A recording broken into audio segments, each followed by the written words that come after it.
suffocates, whisper in the hall, where justice wears a mask and truth begins to fall. Every thread they pull, every lie they weave, in the courtroom's dance, who's left to believe? Oh, the devil's in the details, hiding in plain sight, innocent until the gavel steals the light. True crime echoes through the hollow night, fighting injustice with no end. The devil's in the details, hiding in plain sight, innocent until the gavel steals the light. True crime echoes through the hollow night, fighting injustice with no end in sight.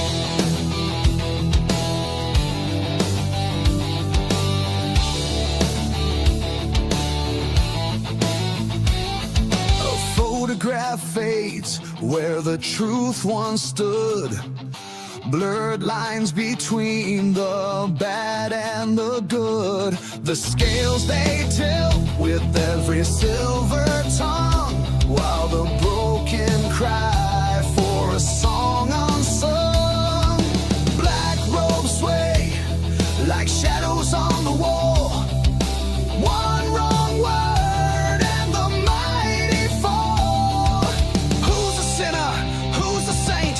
The jury's out, but the verdict's faint. Oh, the devil's in the details, hiding in plain sight, innocent until the gavel steals the light. True crime echoes through the hollow night, fighting injustice with no end. The devil's in the details, hiding in plain sight, innocent until the gavel steals the light. True crime echoes through the hollow night, fighting injustice with no end in sight.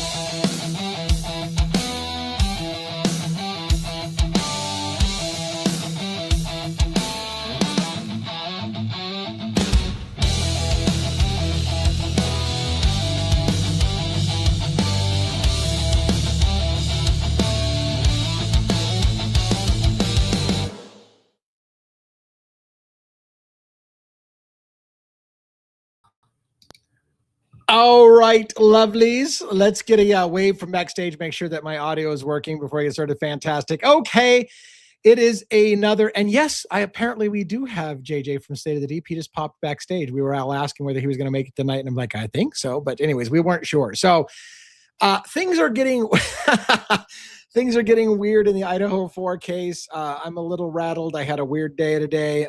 We may or may not talk about that. It's funny because I was talking to my panel backstage, and I didn't ask them whether it's something we should talk about or not. Like, part of me doesn't want to talk about it. Part of me does want to talk about it. I guess when we get the guys on stage, they know what I'm talking about. It was a unnerving day in some regards.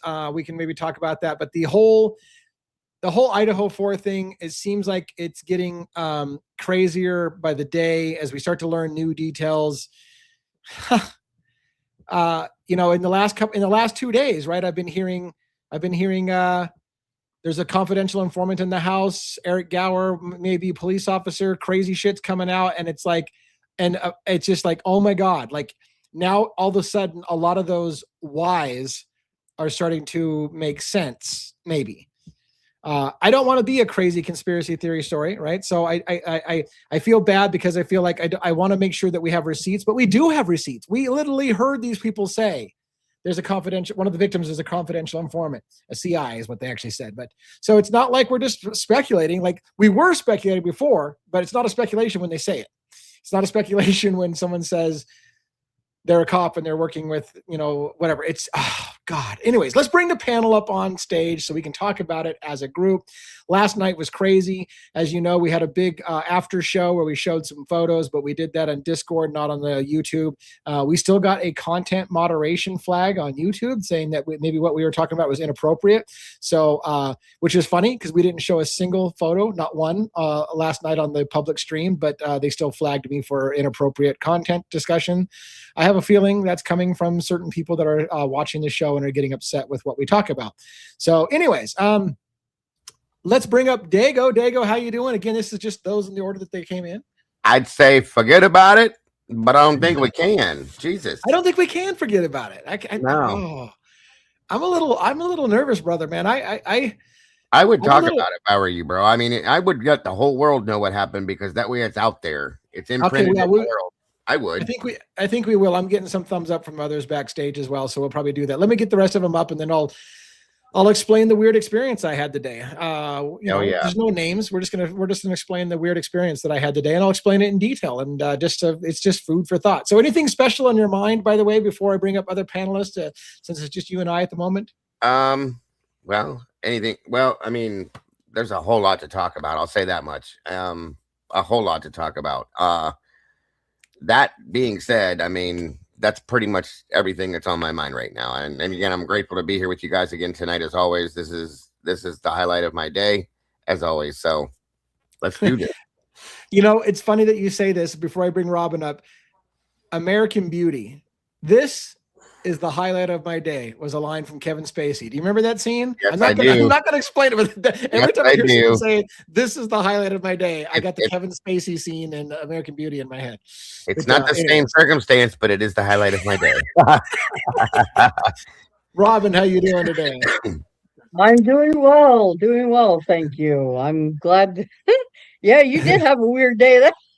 I did have a weird day. To be frank with you, I'm a little rattled, and maybe it's just because I'm paranoid. When you're in the true crime space, you get a little paranoid about things, and maybe it's just all completely explainable and understandable. We'll talk about it as a group and get your opinions on it and stuff like that as well. But anything special in your world before we bring up 1-1 next, and then JJ?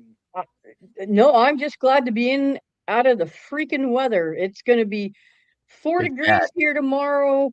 And then we're supposed to have like blizzard conditions over the weekend. And I'm like, I'm over it. Where is spring? And that freaking groundhog better not see it. He ain't going to be able to. It's froze solid. It's 0 degrees. He's not going to pop his head up. It's frozen. Yeah, it's 0 degrees. And the real feel is -17, you guys. That's crazy. Oh. People in the chat are asking if you're a Steelers fan, you're wearing Steelers gear. So I am. Well, Robin has bad hair from being in the weather. We went to the store. Make sure we have toilet paper and crap from the like Steelers that. fan comment? Oh yeah, love Steelers. Yep. Oh my God, I didn't even. I have to leave, you guys. I have to leave. Oh, what's this? What is? Oh, is that like Cleveland? Yes, I have to leave. Robin, I love you, but I can't do it. Oh my God. That's hilarious. Yeah, we can't be friends. I guess we just lost a panelist. Shit, we just lost a panelist over football. And you got the hat and the shirt. What the hell? I'm done. That's right, man. All right, well, you're right. All right, it's good to see you, Robin. Let's bring up 1-1, and I'm going to pull some stuff off of. I'm going to get some stuff off of his face. There you go. I got some stuff off your face. What are you doing? How are you doing tonight? Hello, denizens, meatballs. JJ backstage. There you go. Robin, boss man. Of course, the night that I am not around, Bombshell comes out. Oh my God! Yeah, but I did watch the recap of your show, and I couldn't believe it. I believe it, but I couldn't believe it. I'm like, you watched that body cam footage where he says, "By the way," I think I watched it like 30 times. I just about shit myself. I was like, that's what we've been saying for a long time was possible. Right. I had to play it today in my channel probably 17 times because people are like, I didn't hear. Is there any doubt in your mind that that's what he says now? Or he says it. Molly went in and she recorded it and cleaned it up, so there's no background noise, and it's absolutely clearly 100% exactly what. Even the end of it, even the end of it was even more clear, where he says CI. I mean, that part was super clear. And after we get JJ on, I want to talk about that a little bit, because I want to talk about why that is such a big deal. Like, for those who don't understand why we're losing our shit, for me, it explains the why. Why would they cover this up? And that's exactly why. And I've hinted at it for a long time. If there was someone in the house that was a CI, this would be why they would clean it up. And now we hear them say one of the victims was a CI, and that just pretty much fucking confirmed it right there. I was like, again, it doesn't confirm it in the sense that you can't prove, but it all the reasons why I said if there was a CI, this is a problem. It's a big problem. Big problem. And now we hear that there was a CI in there. All right, so let's bring JJ up. State of the Deep, how you doing? Yes, it's drinking night. I got a little bit of a Yeah. Oh, Happy nice. Everybody's got a little Friday, bit of- everybody. little bit of Hello. toast. Friday. Very nice. Yeah. Drinks DA, around. Robin, 1-1, Dago, Denizens, Meatballs, and Mods. Cheers Yeah. to you. It's Cheers a Bugazi. Bugazzi. Yeah, that's amazing. So yeah, I was sad that you weren't there 1-1 for the drop. You were there That's though, right, okay. Joe, for the CI discussion? Yeah, I was, man. I'm glad I caught that, man, because I think I can speak for everybody. I was a little bit flabbergasted. Shocked would not be the word, because Yeah. I wasn't at all shocked. But No, it's not shocking. It's just wow. You it's know. like bingo. It's more like Mhm. bingo. Yeah. It's Yeah. it's shocking and it's not shocking. It's not shocking because we kind of suspected that would have to be the case, but it's shocking that we actually got to prove it. Like, because we never thought we'd be able to prove it, and now you're like, well, there it is, right? Like they just literally fucking said it. And that's And what I said on also- my show today. I said, we've been asking like a motive. Why did this happen to these poor kids? I said, well, and then I played it and I said, bingo. You know what I mean? There Like we Joe are. said, bingo. I think Yep. the reason why last night was probably the most significant stream that I've been on of all is because it's like the aha moment that ties so many different things together and clarifies Yeah. things, Right. which Yeah. is what we've been Yeah. trying to do, right? For all this time, try to make sense of it all. Yeah. Right. And for those who before I get into it, 1-1, do we Yeah. want to do Yeah. a monologue tonight? Sure. Okay, let's do that. Before I'll we do get it. too into it. Jackson, Juliana, my wife, love you guys. Have a good night. Is it good to be alive in the den on a Friday night? This is not a true crime show for people who want to be reassured. This is not a show for people who need things to make sense. And this is definitely not a show for people who believe the first story they're told. This is Devil's Advocates, where the lights are low, the questions are uncomfortable, and the truth doesn't come with instructions. Every crime has a moment before it becomes a headline, a moment before the tape goes up, before the cameras arrive, before someone decides what the story is going to be. That moment matters because that's where the truth usually gets buried. We're told the system works. We're told mistakes are rare. We're told to trust the process, trust the experts, trust the narrative. But history tells a different story. History tells us that evidence gets missed. Pressure creates shortcuts. And once a conclusion is chosen, everything else is made to fit. We don't play that game. Here, we rewind the tape. We re-examine the timelines. We follow the evidence where it actually leads, even when it leads somewhere inconvenient, even when it points away from the official version. Because justice doesn't care about optics, and truth doesn't care about reputations. In this space, nothing is immune from scrutiny, investigators, witnesses, experts, suspects, even the conclusions everyone else already accepted, especially those. We ask the questions that get you labeled difficult.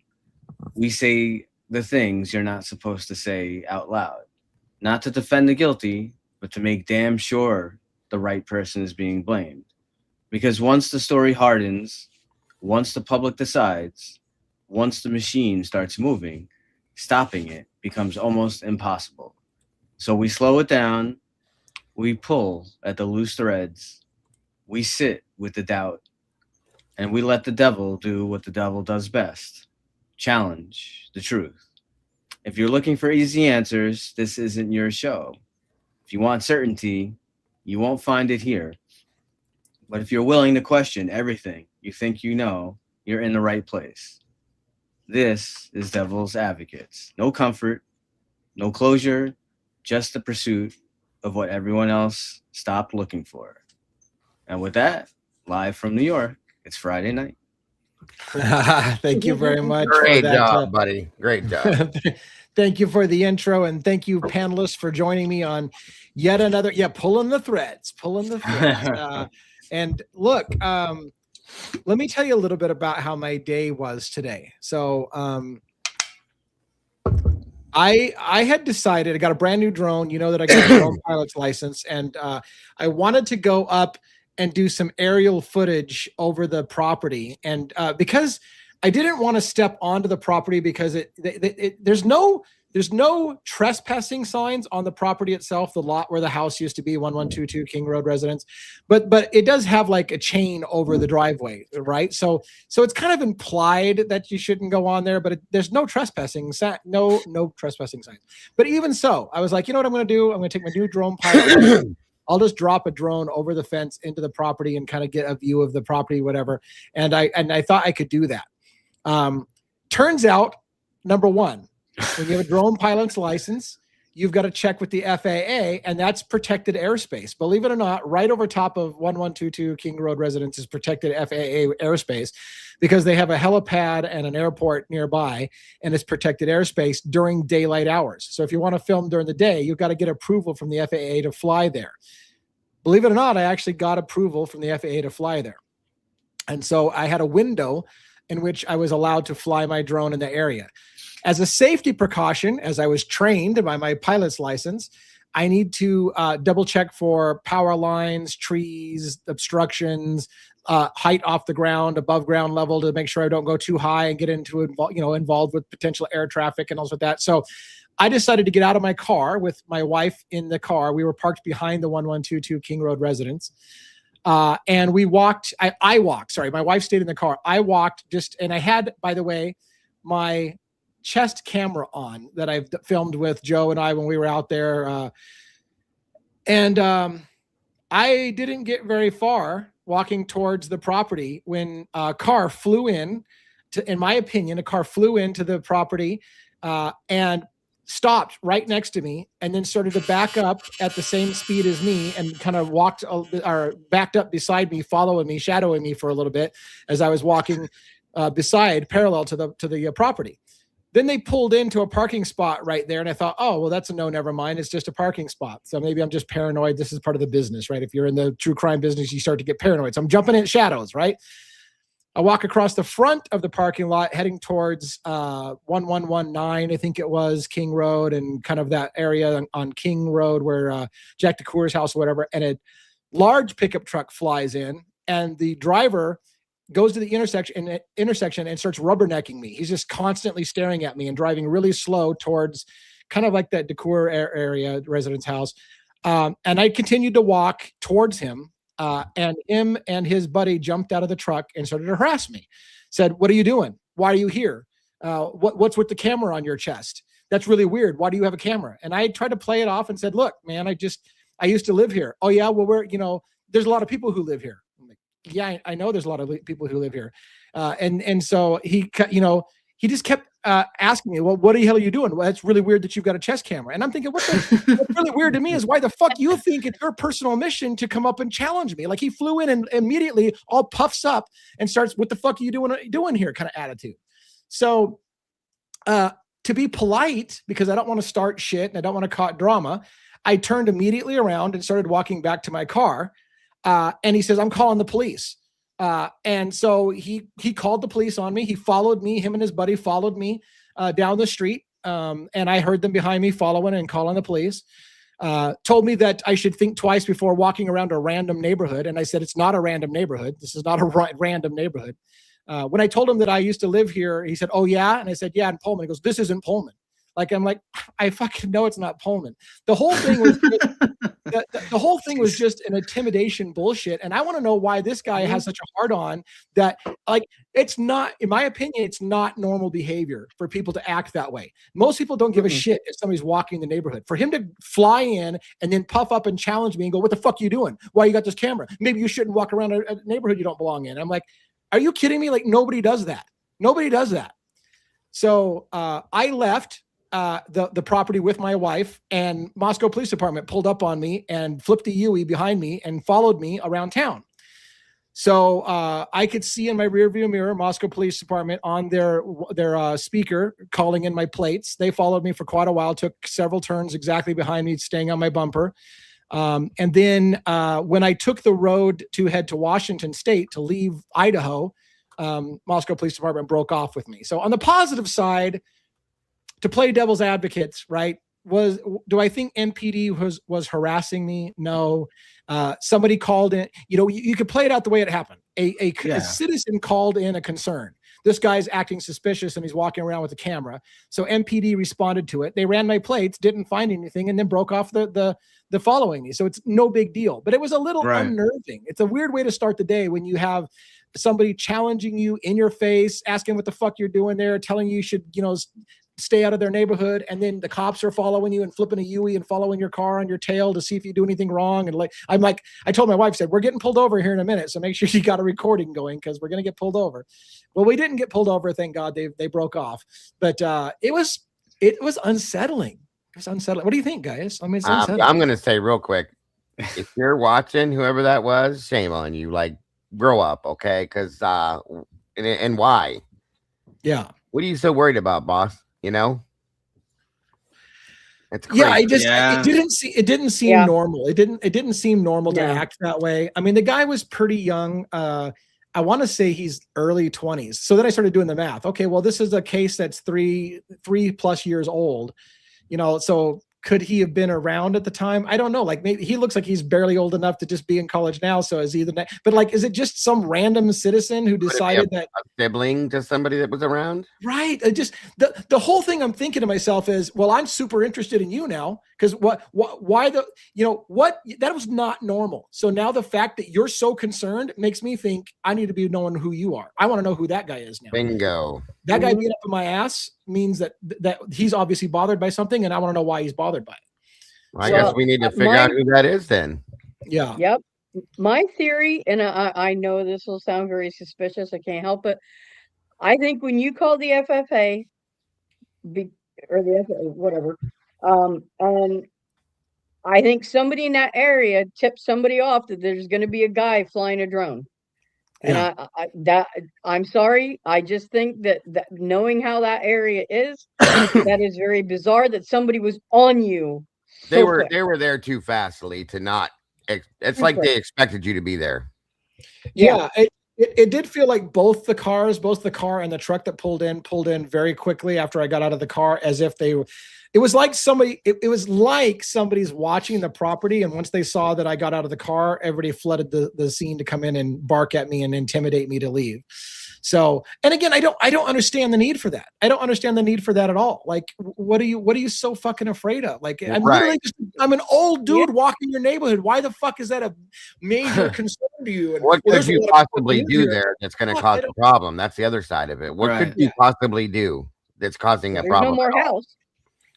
And I was purposely trying not to make a stink, right? That's why when he confronted me, I just decided to leave. I'm like, I'm not going to make a big deal. I'm not going to get in his face and say, I have every right to be here. Like, I just politely left. I got in my car and I left. But he literally followed me, and it was. They've done it to everybody, Lee. They've done it to you. They've done it to Lana. They even did it to Pubes. They did it to him. They did it to Rory.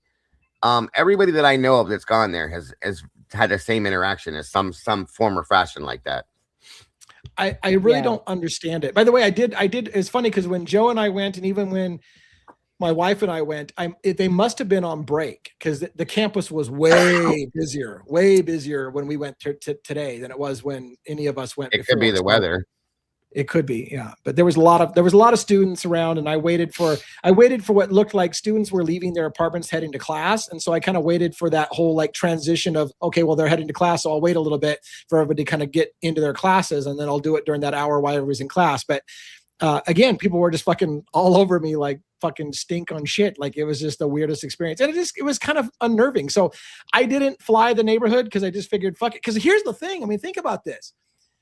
This is one of the things I have to start to think about. If I had the drone in the air and that guy had challenged me and told me to get the fuck off the property, I have a responsibility to be looking at my drone, not that guy. And I need to safely land that drone. And I can't be worried about some guy in my fucking face telling me to, and engaging me. Like, I have to pay attention to my drone. So then I got to stick my wife to be the one to interact with said asshole so I can land my drone safely. So that I'm putting my wife's life in danger or possibly, like, the whole thing is a shit show. So I'm just like, well, I'm not going to do this right now because I don't want to have this guy come up and challenge us and be like insisting that we leave in the middle while the fucking drone's in the air, which I'm legally allowed to fly. I had FAA approval to fly it.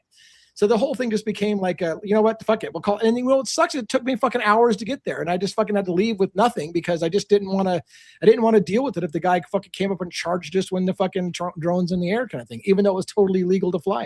Too bad I wasn't with you because the way I go out in public is a whole different direction. So yeah, that would have been a big change of scenery there, guys. I'll just put you there for that. I'm not going to say anymore. He'd have never bothered you again, that's for sure. One of the things, DA, that comes to mind is you got to pass Sigma Chi to get into that area. Yes. Right? Mm-hmm. Yeah. And there's been a lot of heat on Sigma Chi, and that's a lot of people, right, that are part of the fraternities.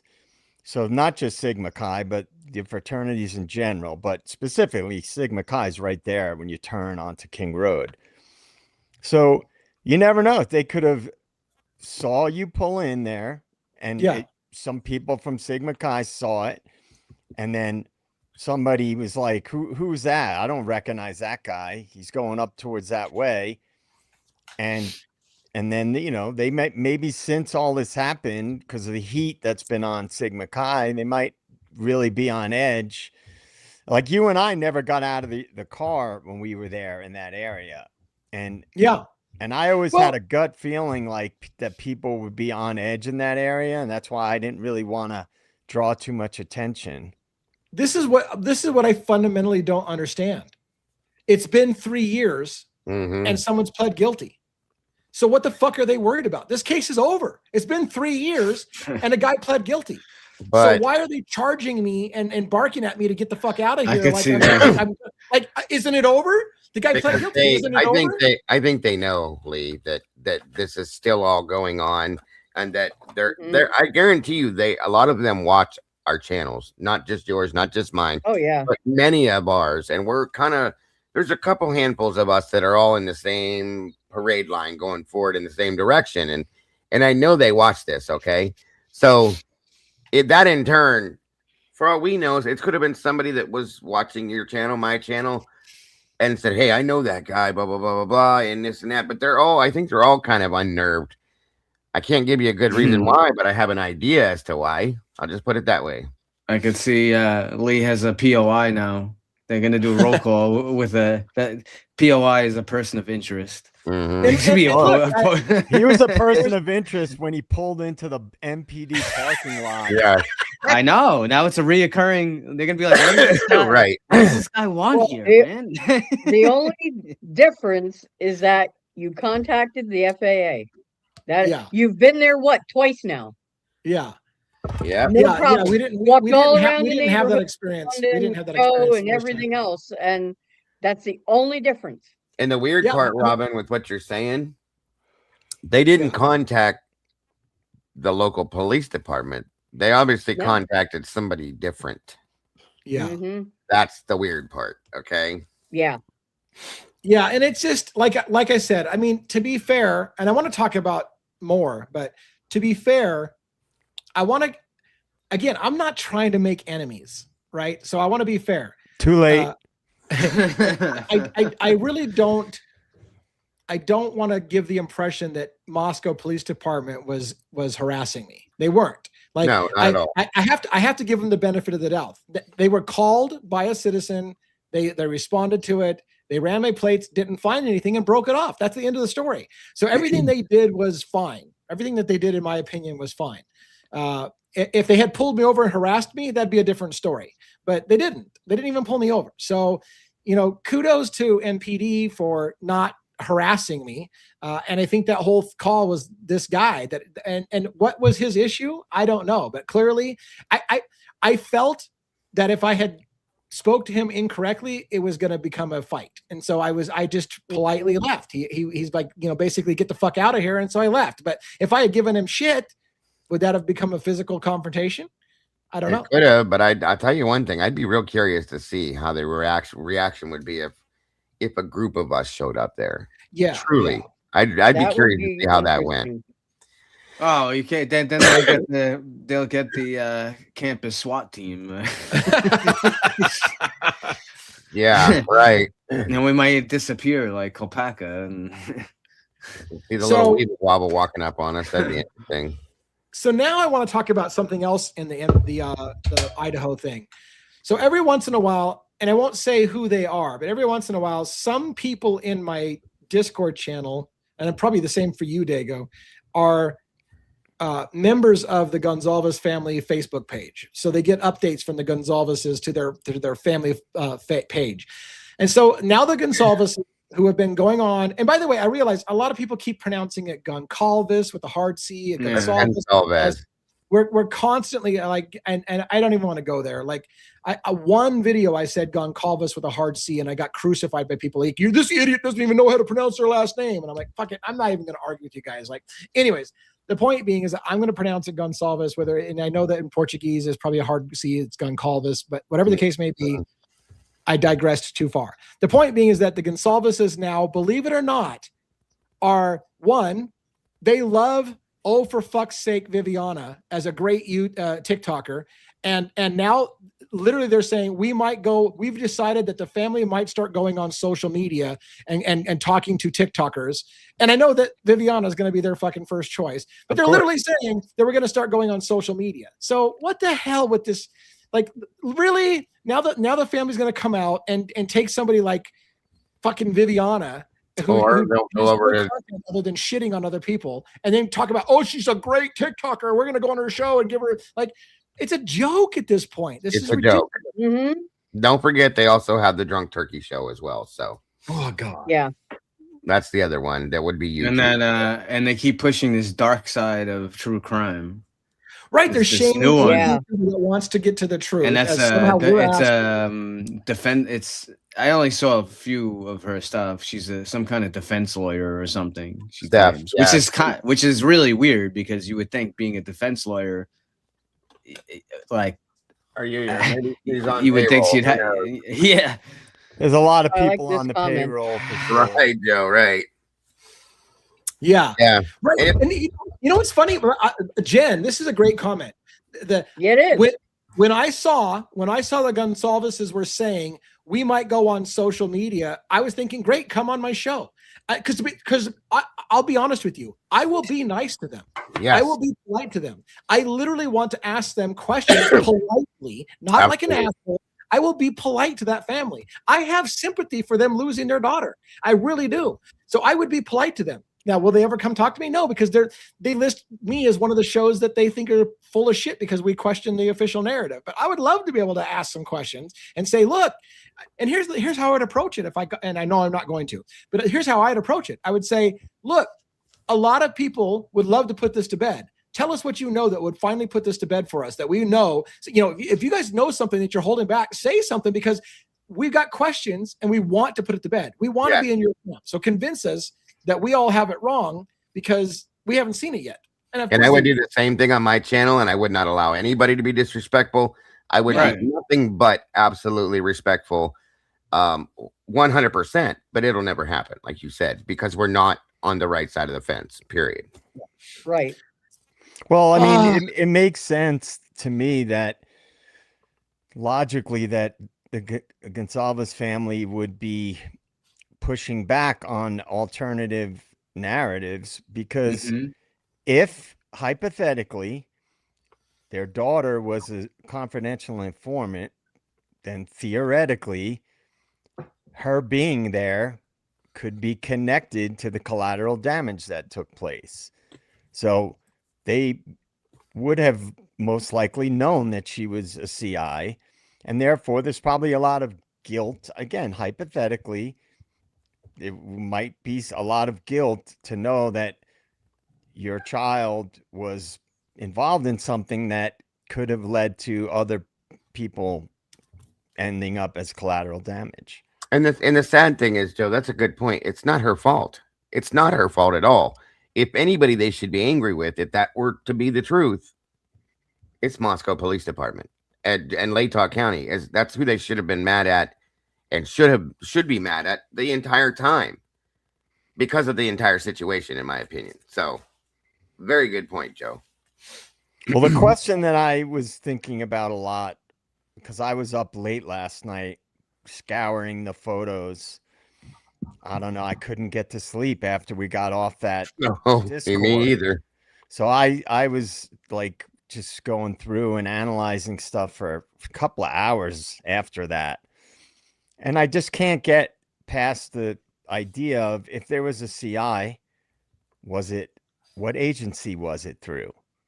I talked to a friend today who was a state trooper, and he was a federal corrections officer. And I talked about it with him. I said, what do you think is most likely? And he said, well, it could have been the DEA. It could have been the feds, in some capacity. Because I explained to him, he doesn't know the background. He knows the basics of the case. I explained to him a lot of the background and documents that have come out and things like that. And he said, well, if there was a multi-agency task force in the area, it could be any agency that there was a CI for. There was two agencies in town before this happened, Joe. That's another good point. FBI and DEA were both there on the ground. And if they grabbed a hold of one of these kids and said, hey, why don't you help us out here? Do this, and that. That would make perfect sense. Absolutely. Yeah. Joe. Absolutely. And let me real quick. I love to highlight, like Robin did, highlight the people who are brand new to the channel. So here's somebody who's brand new to the channel, just discovered your channel, never considered the slangs to have more than one person. Do you feel it could have been drug related? Yes, because especially right now, we've theorized for a while if. And look, I'll try to summarize a long, complex thing. There's a document that exists that's public record. It's out in the public. You can read it. We've done it on our show. The University of Idaho and Pullman Police Department had an agreement to embed police officers in the fraternity life, in the sororities and the fraternities, to look for things like drugs in the fraternities and sororities in Greek life. So we now know that was an ongoing thing. And we also have a video recently that we just watched where an officer said one of the victims was a CI. They were working with the police department. So if they were ratting on drugs moving through Greek life, that's the kind of thing that would get people killed. As soon as somebody who's losing potentially tons of money in the drug trade because somebody's working with the cops, they're going to kill somebody that's snitching to the cops. So did that house get hit and everybody in it paid maybe collateral damage? Or it very much could be drug related. Absolutely. And I've seen a couple people, DA, over the past couple of days in my channel that have said that they think, because we were talking about targets yesterday, okay, based on we were going through the crime scene photos again. Two people in my chat yesterday said that they believe that all of them could have been the target. And I stopped and thought for a minute. 3 of the girls and 3 of the 4 victims had just recently left and separated from their sororities very conveniently. Yeah. Now finding this out, it made me wonder, did they leave the sororities because they realized there's an issue going on here, and being that they're all housemates to live together, did they say, hey, we need to get the hell away from this? And this could be partially what's going on. You know what I mean? And I don't like to be too speculative. You know that I'm afraid of being lumped into a conspiracy channel. But I want to say this: somebody that I talk to outside of the channel on a regular basis in a private communication said to me, DA, what if every fraternity and sorority, once they found out about the agreement of embedding police officers, were going, who's the fucking snitch in our sorority? Who's the fucking snitch in our fraternity? And could that explain Hudson Lindau being killed? Could it be Hannah McCleary being killed? Could it be like, were people finding out who's the fucking snitch in our house? And did that lead to, and again, 100% speculation. But I was like, wow, that's a really interesting question. It's a really interesting question because, again, there's some other murders or other deaths that are unexplained and sealed, and they don't want to talk about those either.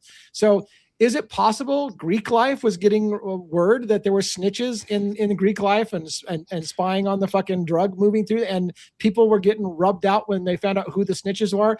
And the last thought I want to do that before I take myself off camera and let you guys talk for a minute, because I want to step away and grab something, is what if, for example, just a hypothetical, I want to get your opinion as the panel to talk. What if Ethan, for example, was a CI for his frat? And what if Kaylee was a CI for her sorority? And what if Maddie was collateral damage because they were going after Kaylee? And what if Xana was collateral damage because they were going after Ethan? And maybe that explained why 4 people died. So, those are some questions that have you guys banter. I'll be. And I wanted to devil's advocate on you, Dago, something that you said about all the girls leaving the sorority around saying that they're CI.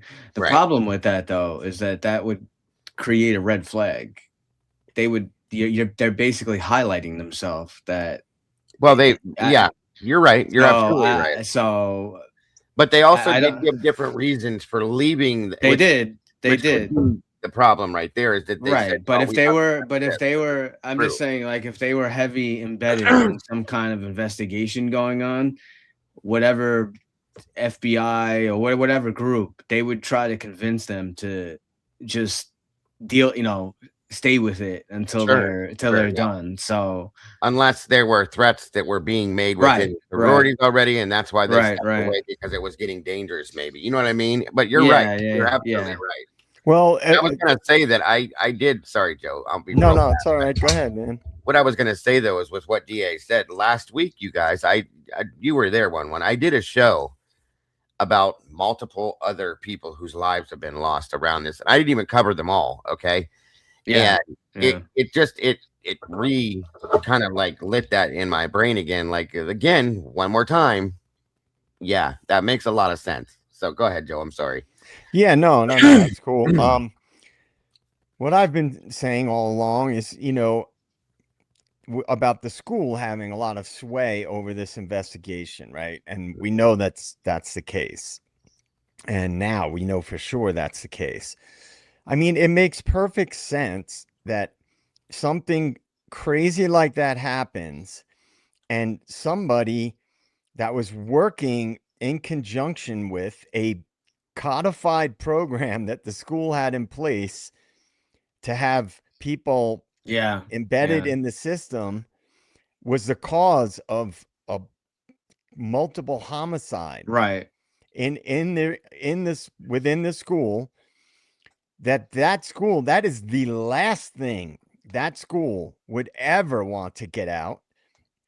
And so they would be on top of MPD not wanting that to get out, but because the school codified that into the local, an actual program, that you really think, imagine this, parents around the country who are thinking of sending their kids to U of I find out that the school had a program in conjunction with law enforcement to use students as informants, and it got 4 students killed. Right. That would be only would parents never send their kids to that. The press, the bad press that they would get, the blowback would be astronomical. Right. And lawsuits. There would be lawsuits. It would be insane. That's what I'm saying. And then add to that. Yes, you're sorry, Dago. You're hitting it exactly. This is the why. Why? Because if you want to ask the question, if law enforcement is fucking the timeline and moving the timeline, why would they do that? Why? They're not just doing that just to do it. There'd be a reason. It would be to protect millions of dollars and an embarrassment. 2 points I want to bring out about that. Someone pointed out, just hearing that drugs are such a problem on your campus that you have to embed officers with Greek life to look for drugs. Some parents would be like, I don't want to send my kid to a school where it's so bad, the drug problem is so bad, they have to embed officers, whatever. And then second of all, if turning students into snitches for the cops gets 4 people murdered, they'll be like, that was you just got my kid killed. Like, there would be people who would be furious. Like, you got my kid killed by turning him into an informant and fucking putting their life. Like, who wants to send their kid to that kind of environment? It would destroy the school. And Right. that also So- could bring in, that could also bring into effect the reason why or where Brian Koberger came into the picture, because they're in turn, not only do we have this happening, we can't allow it to be somebody from here that's one of us. It has to be the outsider. So they're in turn, that brings Brian back into the picture at that point. So yeah, that's another good Right. point. And I mean, Yeah. look, I'm gonna keep. Oh, go ahead, Rob, sorry. I was just gonna say, what if there was still another part of the operation going on? So yeah, they're going to want to lock everything down to protect as much as they could, whatever else they were still trying to accomplish, even though this happened. Yeah. That's a Yeah. good point. And you know, I'm gonna keep saying it. I'm not gonna. I have to always speak my mind based on my gut, and I think that Mhm. I will continue to say this. I still believe that Koberger was working in conjunction with this program in some way, shape, or form.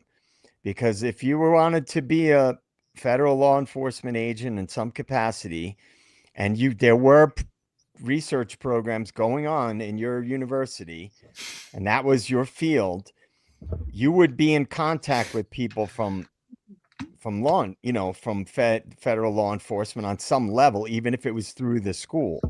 And so what you call somebody up to the big leagues, you want to get involved, this is what you got to do. And they bring him in, insert him into the picture, because God forbid it were to get out that murders happened as a result of this program that was going on at the school. So you want to insert somebody into the picture that is not connected to drug trafficking, something seedy that's going on in that area, because you don't want the attention drawn to that. So you pluck somebody and you insert them into the picture. Now, I do agree that it's plausible that he was framed, but Yeah. in my opinion, I believe that he is part of this whole big picture, and that there's bigger forces at play when it comes to Brian Koberger. And I'm going to stick to that. And if I'm wrong in the end, I'll own up to it. Yeah, you could be right, and that could be the reason why if you look at other aspects like Hitler, like not giving in on anything, like just being one way, everything against Koberger, like stuff like that would make sense. And without mentioning any names, there's a lot of money behind all of this. Yeah, I was just going to mention this. I think the contract was $16 million for the Moscow Police Department, Idaho connection, University of Idaho, to do this program of embedding officers in the Greek life. And so if you think about that, again, is it crazy to ask, would that entire program of embedding officers in Greek life and turning Greek people into CIs, would that get completely shut down if that process got 4 kids killed? Yes. And if it would have gotten shut down, that means they would lose millions of dollars. And bingo, dude, you nailed it. The motive. That's it. They'd lose millions of dollars, and people high in power would possibly lose their positions too. Dude, Thanks that was it. You basically just explained the crux of the bigger picture. It's all about money. What do we always say? Follow the money. If it was connected to that program, then there's no way that program would be able to continue. Right. So, that I feel like we just need to make sure people understand it makes sense that they would not, if somebody was a CI on the house, and because they were snitching to the police, they were confidential informant, they were snitching to the police, that got 4 kids killed. If that was a scenario they set up because they were encouraging students to rat to the police about drugs, that would be a huge motivation to cover that shit up, because they don't want people to know that they got kids killed because they thought it would be a good idea to turn kids into confidential informants. Yeah. So it's just something to think about. Yeah. And it just, I feel really good in the sense that a lot of things we've all been talking about for months are sort of bubbling to the surface now. And I- people will think I'm I'm sorry, crazy. Joe. I just want to handle something. Let's be respectful in the chat.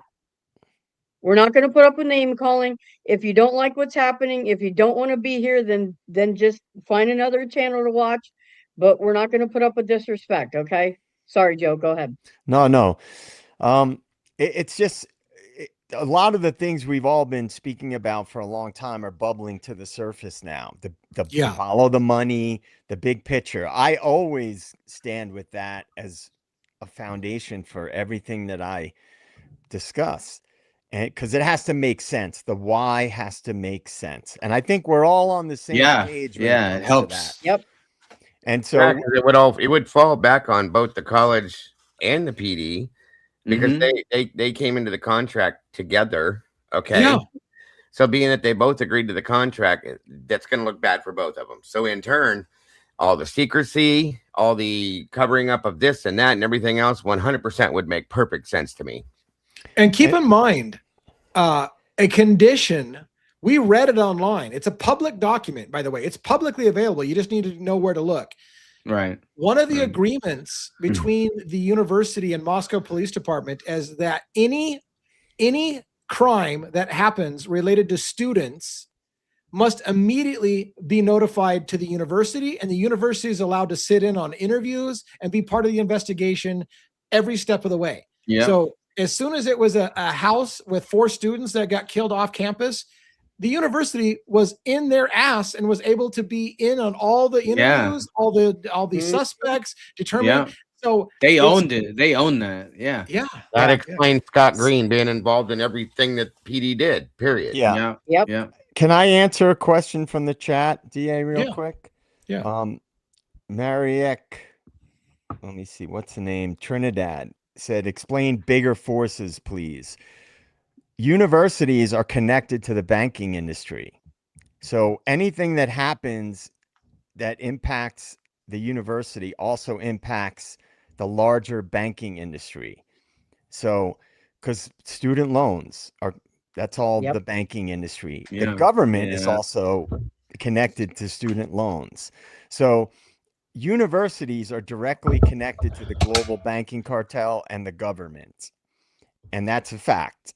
So that's why I always say, you know, the bigger, higher up forces, because it's never something in isolation. So yes, to DA's point, the school would lose funding, MPD would lose big funding for a small police force, but also other entities would take a hit as well because of the money that would be lost in student loan revenue. And that is far bigger if you calculate all the interest and things over time. So that was what I was alluding to in my comment. Yeah. I'd like Dago, because this was a question that came up in the chat, and Dago and I were talking about this backstage a little bit. I'd like Dago to try to see if he can address for everybody. So there was one comment that was made. Lana exposed somebody that indicated Gower was a cop. And then also Dago was saying, did you see the interview with Gower where he basically claimed to be a cop? So Dago, can you explain what that means, who Eric Gower is, and the evidence that has come out recently that suggests that he may be law enforcement or associated with law enforcement? Eric Gower was the rideshare Uber driver, whatever you want to call him. Okay. And Lana, Truth and Transparency, covered his interview with Detective Van Leuven. And there was the other detective I can't think of, but Van Leuven was the main. So anyway, so they go through the entire interview. It was pretty long. Okay. It wasn't like the typical 6-minute interview that we've heard. And they ask all the questions you can ask, this, that, and everything else, how that night went, so on and so forth, blah, blah, blah. And he talks about picking up a guy from John's Alley, which was one of the other bars in Moscow that is actually the bar that the Maddie and Kayla were supposed to go to instead of the grub truck, but they chose not to, went to the grub truck instead. So anyway, they pick a guy up, and then he dropped him off on Indian I can't ever think of the full name of it, but you guys know what I'm talking about, okay? So they interviewed this guy. the PD interviewed this guy. What came out was that the guy, during his interview in the report that we went through, stated that the guy, Indian Hills Drive, thank you, Mikey. The guy stated that the guy that picked him up from John's Alley and took him home to Indian Hills Drive claimed that he was a police officer. What? What? So again, Eric Gower is the guy that picked him up. There's no mistaking that. The guy claimed it, cleared it. It is what it is. Gower verified in his interview that he picked the guy up from John's Alley and dropped him off on Indian Hills Drive. There it is, right there. And so that guy has no reason to lie. Okay, no reason whatsoever to lie that this guy said, "Yeah, I'm a police officer." Okay, and he even told the couple. There was a couple actually. I'm sorry, told people that they got a ride home from the cops. So in turn, and it makes sense. Yeah, there it is, guys, and that it makes sense. I mean, using a rideshare guy. I mean, NYPD. Right. I mean, we have undercover taxis. I mean, a rideshare guy would be a perfect. And it would give and what would it do? It would give an opportunity for, and this is hypothesis. Yes. Please understand.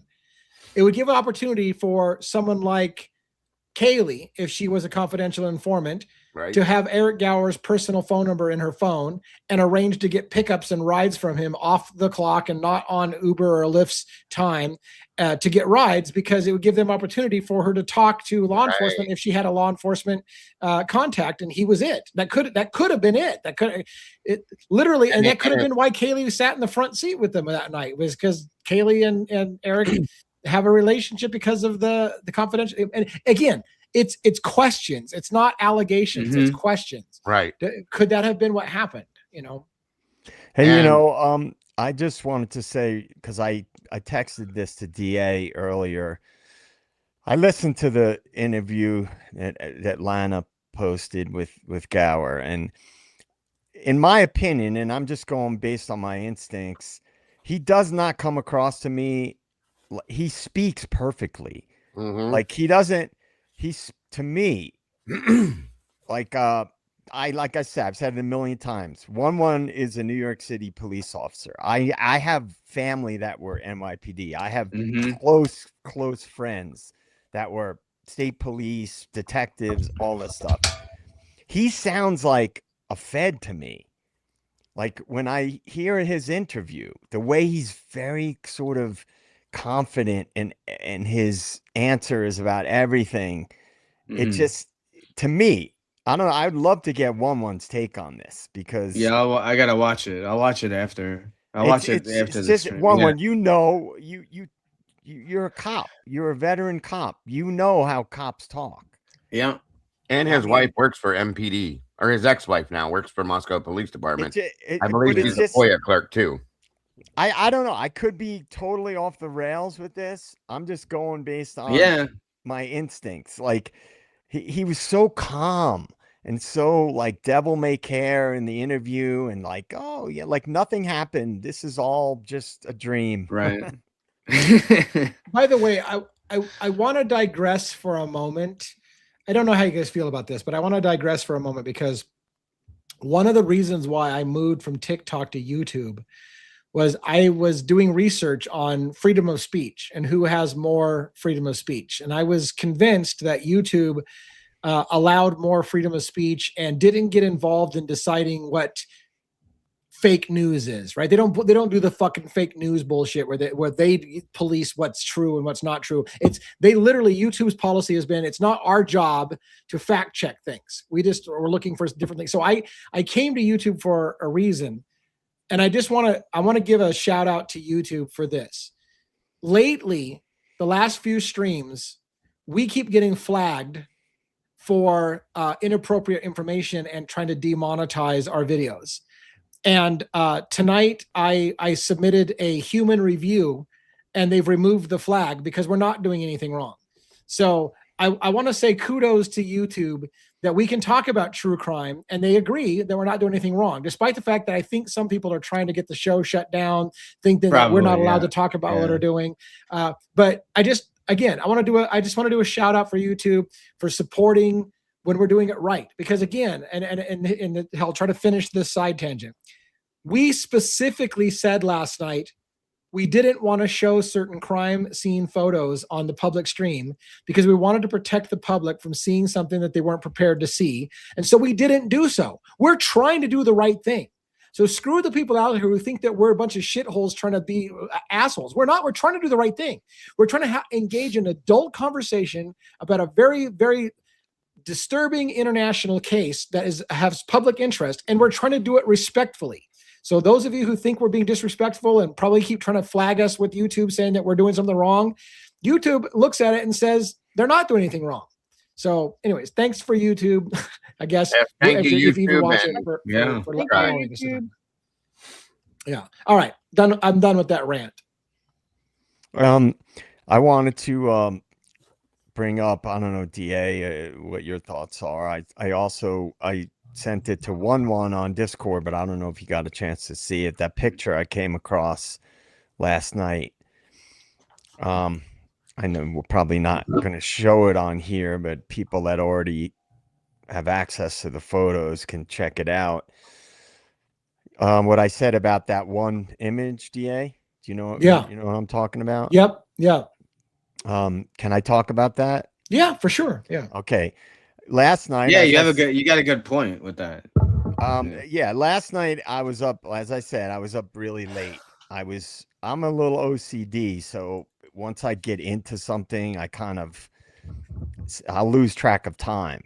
I ended up being up till 3 a.m. last night. And I found one of the photos, and it was of Xana's room, and it was a mirror reflection. And in the area where supposedly Ethan was found on the bed in the corner up against the wall, there was like a very straight sort of, I don't know, rectangular thing, and then what looked like a head covered with something, like something was put over a face, and then between the thing covering the body, or what I think might be a body, and the face, it looked like a neck that was all red. And I thought, is that Ethan in that picture? And did they not catch it? Because that's the same area in other pictures that's blocked out. Right. And so what we saw in the images that we looked at in Discord last night, they had, the images that when the reflection and stuff, it just seems like that. What number was it, Joe? You know what? Let me look. Give me 1 second, if... and I can look because I have it somewhere here on my phone here. I'll have to see if it's if I can. Will you send that to me too, JJ? What's that? Yeah, you send that didn't. to me too? I've got it. I've got the text message from you, Joe, but you didn't tell me the picture number. You just. Yeah, you know what? I was very out of it last night, and this morning I wasn't. I took a screenshot of it, so I didn't have the picture number on my phone, and I'd have to go back through it. But it's in that room. It's in that batch from Xana's room, and it's a picture of the mirror that was standing up in the corner. It's actually really easy to find it. And I just, I'm like, I was in a weird frame of mind last night after our Discord thing. Yeah. And so I was just scouring hours, guys. I don't know what got into me last night. I was obsessed with the photos. I went through so many photos, and just any little thing that I could see that might have been overlooked. And then I saw that picture, and it's like right in your face. And I'm like, is that just something that because you couldn't see a body clearly, that they just failed to redact? So anyway, I just wanted to throw that out there for people that are familiar with those photos. By the way, when Idaho, when they dumped that 2,790 something page for crime scene photo dump in the PDF, and they pulled it a few hours later. Have they ever put it back up again? I don't think they've ever put it back up again. Yeah. Not as of yet. No. Not I mean, yet. I'm at one last thing, DA. Yeah. I'm stating the obvious here, but there is no sign of Maddie in those images. Yeah. No. By the way, somebody, I want to be careful because I definitely on this public show, I don't want to get too graphic in the photos. Again, we did it right, I think, the other night by moving it offline and putting it somewhere where it wasn't on the thing. But right. somebody asked the question in that famous light bulb reflection question, and whether or not it's Maddie or Kaylee you see in the bed in the reflection. Someone asked me, is that just the photographer that's being reflected in the image? Like, is it not even one of the bodies? What do you think? Do you guys have thoughts about that? Absolutely not. No, that's Absolutely a body. not. It's a body. Listen, I went back through that, you guys. Like, I was kind of Joey must have been, I don't know what, like mental brothers last night or some shit. Because I was up till 3 o'clock this morning. After I jumped out of there, I tried to go lay down and I sat right back up. And I got right back on and I started scanning through the photographs and looking. And I went back because that light bulb was been bothering the shit out of me. I went back and looked at it. And a lot of people are saying, oh, that looks like somebody in a Tyvek suit. That looks like this. That looks like that. I'm sorry, you guys. And I hate to say this. I am about 99.959% positive that's Kaylee in that photograph, period. I was looking at different pictures. I went to look at other pictures of Kaylee. I was specifically looking at like side profiles of her. It is absolutely Kaylee. I'm sorry. It absolutely is. And I know a lot of people are saying, well, her face, based on what they said, was unrecognizable, so on and so forth. And again, all we can see in that is this. Okay? This side. And from what I was looking at, I even tried doing a DA and pulled a magnifier out. And I was like, okay. Yeah. And it truly does absolutely look like the shape, the round face that Kaylee has. The hair is a little darker, but I think it's because it's matted with blood and things like that because of all the stuff. It is absolutely, as far as I'm concerned, 101% Kaylee. Sadly, but it is. Yeah. I agree. That's what I said to DA when I sent the picture to him, and I spent hours. Guys, it's kind of crazy. I don't know why. I went through those and like looked at it a million times. And her face, I hate to even talk about this. Yeah, I feel the same way, Joe. It's horrific. It looks deformed. Like it does slightly. Yeah. Like the swelling, the chin. Yes. I don't even there's like redness. There's a lot of redness you can see, like kind of like within the eye areas and stuff like that. I agree, so. Dago. You would know far better than I would, having seen a lot of stuff that I haven't seen. But it was, to me, it was actually upsetting, like very deeply very much upsetting so. to me. Very much so. Yeah. But it looked like really bad. Really bad. And I want to say and I know Dago feels the same way, and I know several of the people on the panel feel the same way.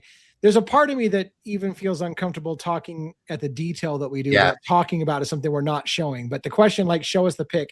There's a reason why we're not showing the pic. We're not going to do that. It's not even though we probably would be allowed to, maybe under terms of service, having somebody randomly scrolling through YouTube and seeing something like that on the screen is not, in my opinion, responsible. And so, again, I'm not shaming anybody for asking to see the pic, because obviously it's like, well, you guys are talking about, why can't we just see it for ourselves? The only reason I can say that is, look, keep in mind, the families filed a motion to not have the body pictures shown to the public, and the judge upheld that and said, I'm not going to show the public the photos. And setting aside for a minute whether or not the public should have the right to see the photos and examine them themselves, it was a ruling that was made that they wouldn't show it. Idaho put out a big, huge package that accidentally, in my opinion, showed a few images that probably showed bodies, and they may have pulled the whole package because there's a court order that says we're not allowed to show the bodies, and we kind of did, and they pulled it. So and the New York Times posted that too, Lee. They said in the New York Times and the statement they made that it was temporarily pulled back down to ensure, their exact words, to ensure that they did not make any mistakes and miss things. So that's why they did it, because they did. JJ, the picture is 1048. So for those who want to refer to it, we're not going to, go to it on here, but it's number I'm just not- 1048. What And do you let's- think, 1-1? And Dago, when you see it, I just want Yeah. to get your guys' opinion on it. I'll have to go look at it. I will definitely give you my opinion. I haven't seen that one yet because I'm not. When I was going through the photographs, I was going through it slowly and detailing certain things, but I was not looking. Unfortunately, I wasn't looking for that because I didn't expect to see those things. That's why I was shocked when I saw what I saw. Right. So I will go back, Joe, and I will take a look, and I will definitely give you my input on it. Let me say one more thing about the photos. One of the reasons why I feel like the public should have seen the photos is because rumors like nothing really happened. It's all a witness extraction. Nobody actually died. There's no victims. You never saw anybody being left from the house. Can be settled when you see bodies. Because now the public can look at it and go, well, shit, there's no mistake. That looks like a dead body. And as much as it sucks, it puts to sleep that nobody really died. At least it does for a lot of people, right? Yeah. If you don't show people, then they don't have they don't get to put that rumor to bed. That maybe that's why died. that makes me so angry, Lee. And it's not that I'm angry at people that say that. Okay, it makes me angry because I know, and I call them kids because to me they're kids. I have children their age. That's why I say this. Okay. It angers me in a sense because I know what they went through. Now we've seen what they went through. It's the absolute depths of hell. You can't get any worse than what these kids went through. Okay. It's horrible. Absolutely horrible. So in my mind, the way I look at it, and I know that people say that it could happen, it may happen in different scenarios. It just bothers me internally to say that they didn't die, that they're out on an island doing this or doing that. That's why it bothers me, because it is a fact what happened to them. Their parents know what happened to them. Their families are dealing with the most horrible loss anybody could ever imagine having to go through, in my opinion. So that is, to me, it's kind of like a gut punch, if that makes any sense, you guys. That's why I feel like I do about it. So really quick, Mama J was asking about, I do know there was more documents released and we haven't all had a chance to look at it. Was there autopsy information in those files? There is there is some autopsy info, but not in depth. Yeah. They didn't give us what we want. Most of the stuff today that was about different tips. Oh, there's autopsy info in there too. One. But there's a lot of tips, a lot of stuff on tips. I saw, which I'll be, God help me, going through all that too. And I just wanted to say, because it's people talking about it in the chat. I've been very clear about this. I've said that my take on the WITSEC thing as a possibility was only based on if I thought there were some scenarios that it was logically possible.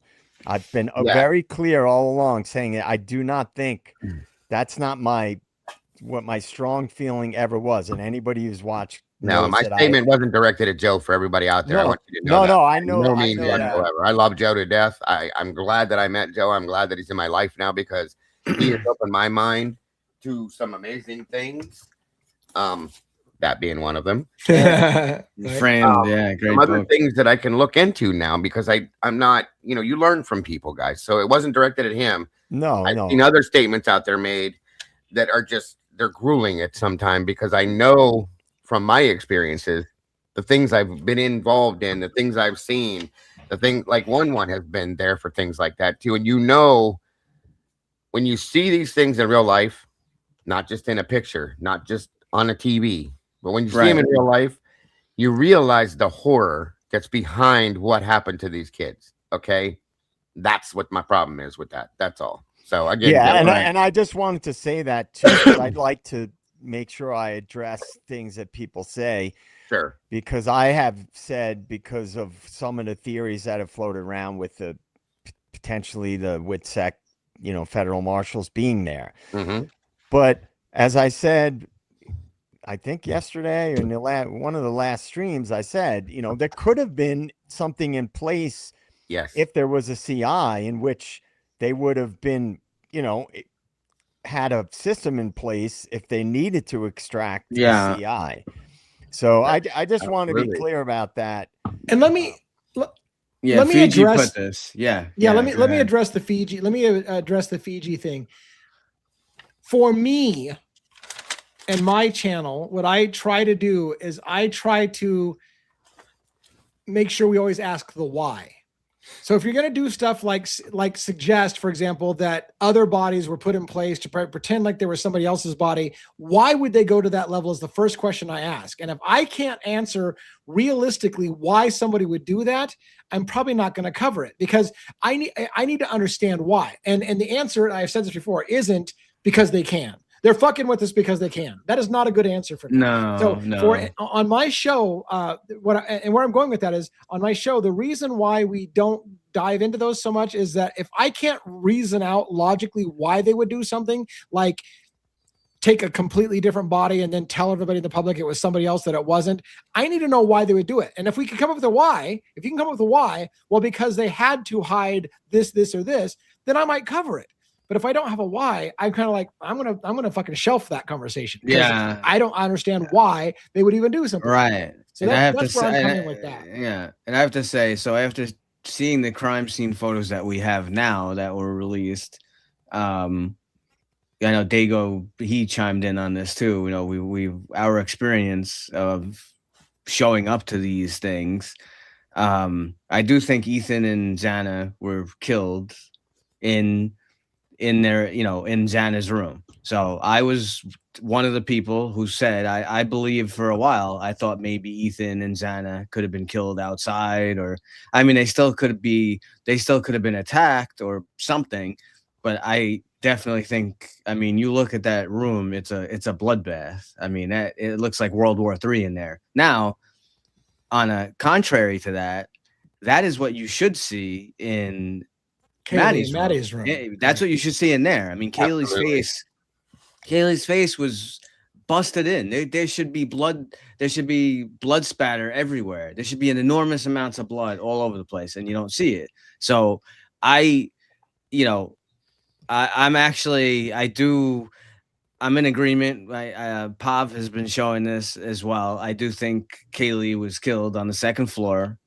You know, maybe either right at the bottom of the stairs, or maybe even right outside Dylan's room. I'm with you on that. I said that, and I do think Dylan saw this too. That footprint, you know, Dago, that you were covering as well, like very closely. Yeah, there's a footprint that I believe is from her shoe. It's kind of the way it's angled towards the door. It looks like, you know, she was looking right out. She was right there. So there's no other way. And you know, it's interesting too. I wanted to throw in one other thing. Another thing that's come up too. If you look at some of these pictures from the house, because I know everything is always about, you know, attacking Dylan, like Dylan this, Dylan that, because Bethany freaking, you know, took a shuttle bus out of the she hightailed out of there, right? Yeah. If you look at where her bedroom is, look at where Bethany's bedroom is. There's a picture that shows the stairway. The stairway goes right above. So if anyone was fighting on the stairway, or they were running down the stairs, Bethany would have heard it. So her saying she didn't hear anything, or she's full of shit too. So real quick. By the way, thank you for the person who donated $20 to Dago's channel on that side. That's amazing. We're co-streaming, and his group and our group are interconnected. And I want to take a moment. Maybe it's because it's a Friday night, and sometimes I tip a few with JJ and whatever. But I want to love bomb you guys for a minute, and just I'll try to be brief. I want to love bomb you for a minute. What a fucking group we have here, guys. What a special show this really is.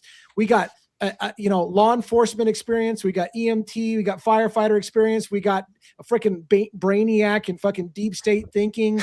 We got fucking Robin, who fucking is like, she literally is trained in a lot of this shit and how to hold shows together. We have a freaking amazing channel. So I'll stop love bombing, but thank you for recognizing the people who say, you guys got a great panel. Yeah, we got a fucking great panel, and I'm so damn blessed. Thank you, guys. And if I can add to that, this is, I've seen where shows that have a panel with multiple people like this daily. They do a show every night, every day, whatever it is.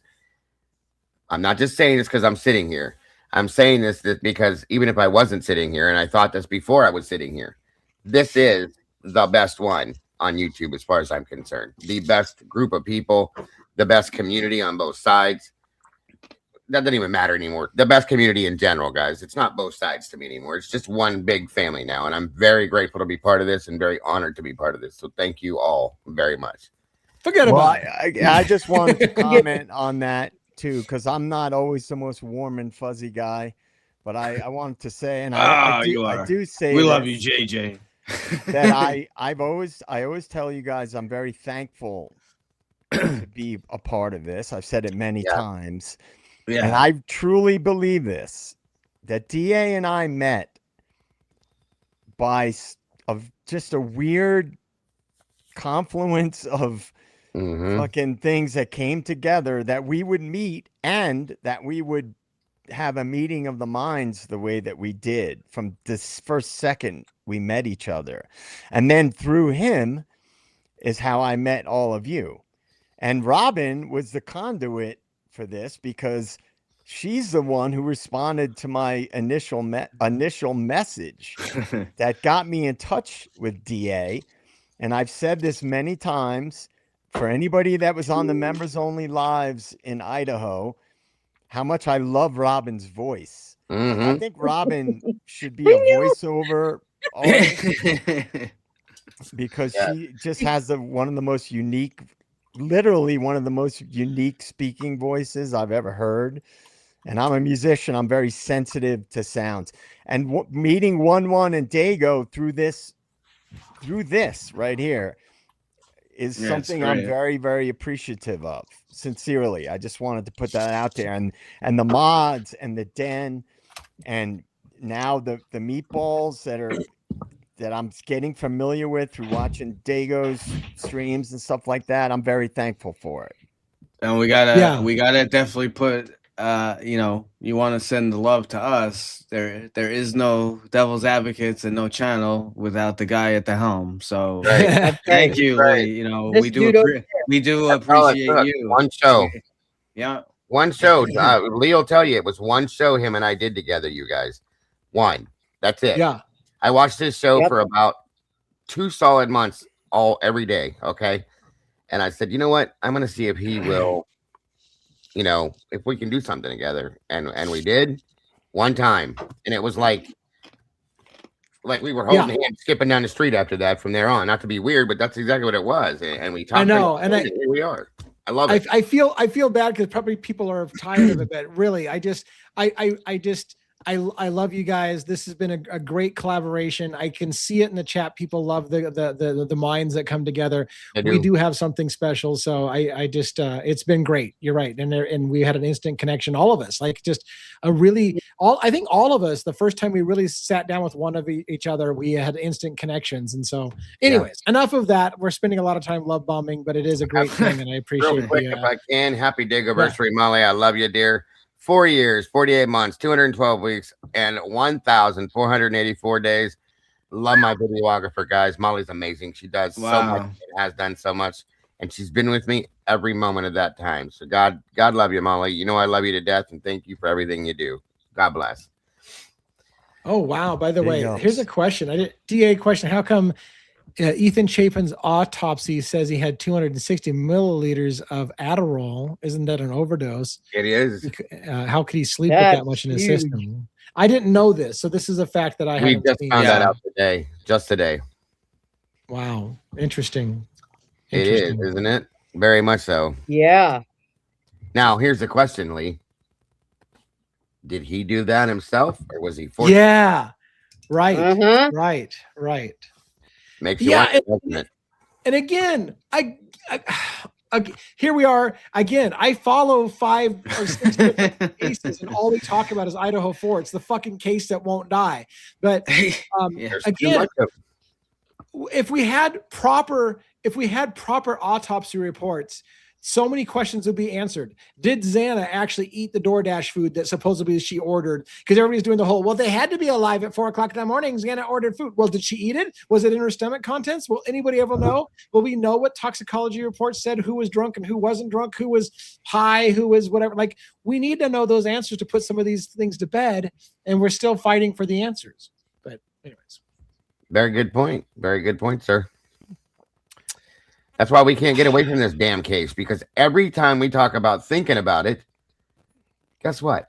Guys, there's a new dump of files. There's a new picture dump. There's this, there's that. They won't let us get away from it. So it is what it is. Yeah. And it's like the whole drug angle in this case was downplayed a lot by the mainstream media. Yeah, it was. Yeah. And by everybody, law enforcement and everybody surrounding it. Now we kind of I think we can all say we collectively understand why that is, because you wouldn't want that to be floating around. It's not going to be good for business for the university. And I've said this many times, like I've lived in party houses in my life, several of them, and every single one of them had drugs affiliated, like they were somewhere in the orbit of that house. You know, so Witchy made a really good point here. The higher the amphetamine level, thank you, Witchy, by the way, but the higher the amphetamine, see, I don't know this about like that kind of stuff. The amphetamine number, the lower the blood level. Please, we must get this right. I'm begging you all to know. Yeah, she said, where'd the rest of it go though? That's the rest of the thing I was trying to find. Where'd your statement go, Witchy? It gives the 260. Your channel's been up for a year. Somebody wished you a happy birthday. You should mention that. Oh, sorry. Did it just happen? Yeah. I'm sorry. I'll mention it. Anyway, yes, that's that. I'm guessing that's true, Witchy. I didn't realize that was how that worked with methamphetamine. So my apologies if I said something opposing that. But there it is. Ethan's dose was 260 below testing level.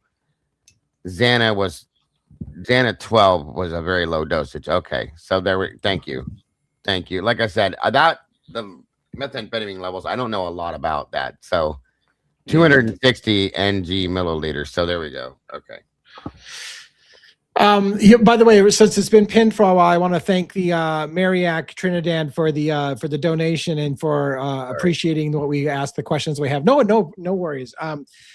My wife stepped in for a second and said apparently we hit our 1 year anniversary on YouTube. I didn't know if that was today or what. So again, we won't go super long on the love bombing, but thank you all for hitting our 1 year anniversary on YouTube. We started on TikTok before YouTube, but it looks like we very recently or just now hit our 1 year anniversary, and somebody wished us a happy anniversary as a channel. So thank you so much for our first year, which was pretty damn good for a first year, I think. So it means it'll be just so much better next year. Yeah, hopefully. Hopefully. Absolutely. So either that or Leo will wind up in a dungeon underneath college. Well, no. I mean, to be honest with you, I mean, we've talked about this. They said there's tunnels, right? They said there's tunnels under there. Look, here's the thing. Like, I'm going to be going to Delphi. I'm going to be going, in the Richard Allen case. And if you believe any of the crazy movies that are out there, small town law enforcement pulls you off in the middle of the nowhere and you just get shot and killed. Like, I'm making a lot of people uncomfortable with this channel. So let's hope we have another year in it, because I don't know if I'm gonna survive another year, but we'll see. Dude, I've been here 4 years and it's nothing like what you're gone through, so you'll be good. You'll be doing all right. Good. That's comforting to know. I'm a little bit. Sometimes I get a little nervous. I get over paranoid. I got to remind myself that they can't kill everybody. They can't. Like, at some point, it gets ridiculous. You can't kill everybody. So yeah, and let me throw something else out there too, because I was reading a little bit of that earlier. I didn't get to go through hardcore, but they're putting it in here, and it's true.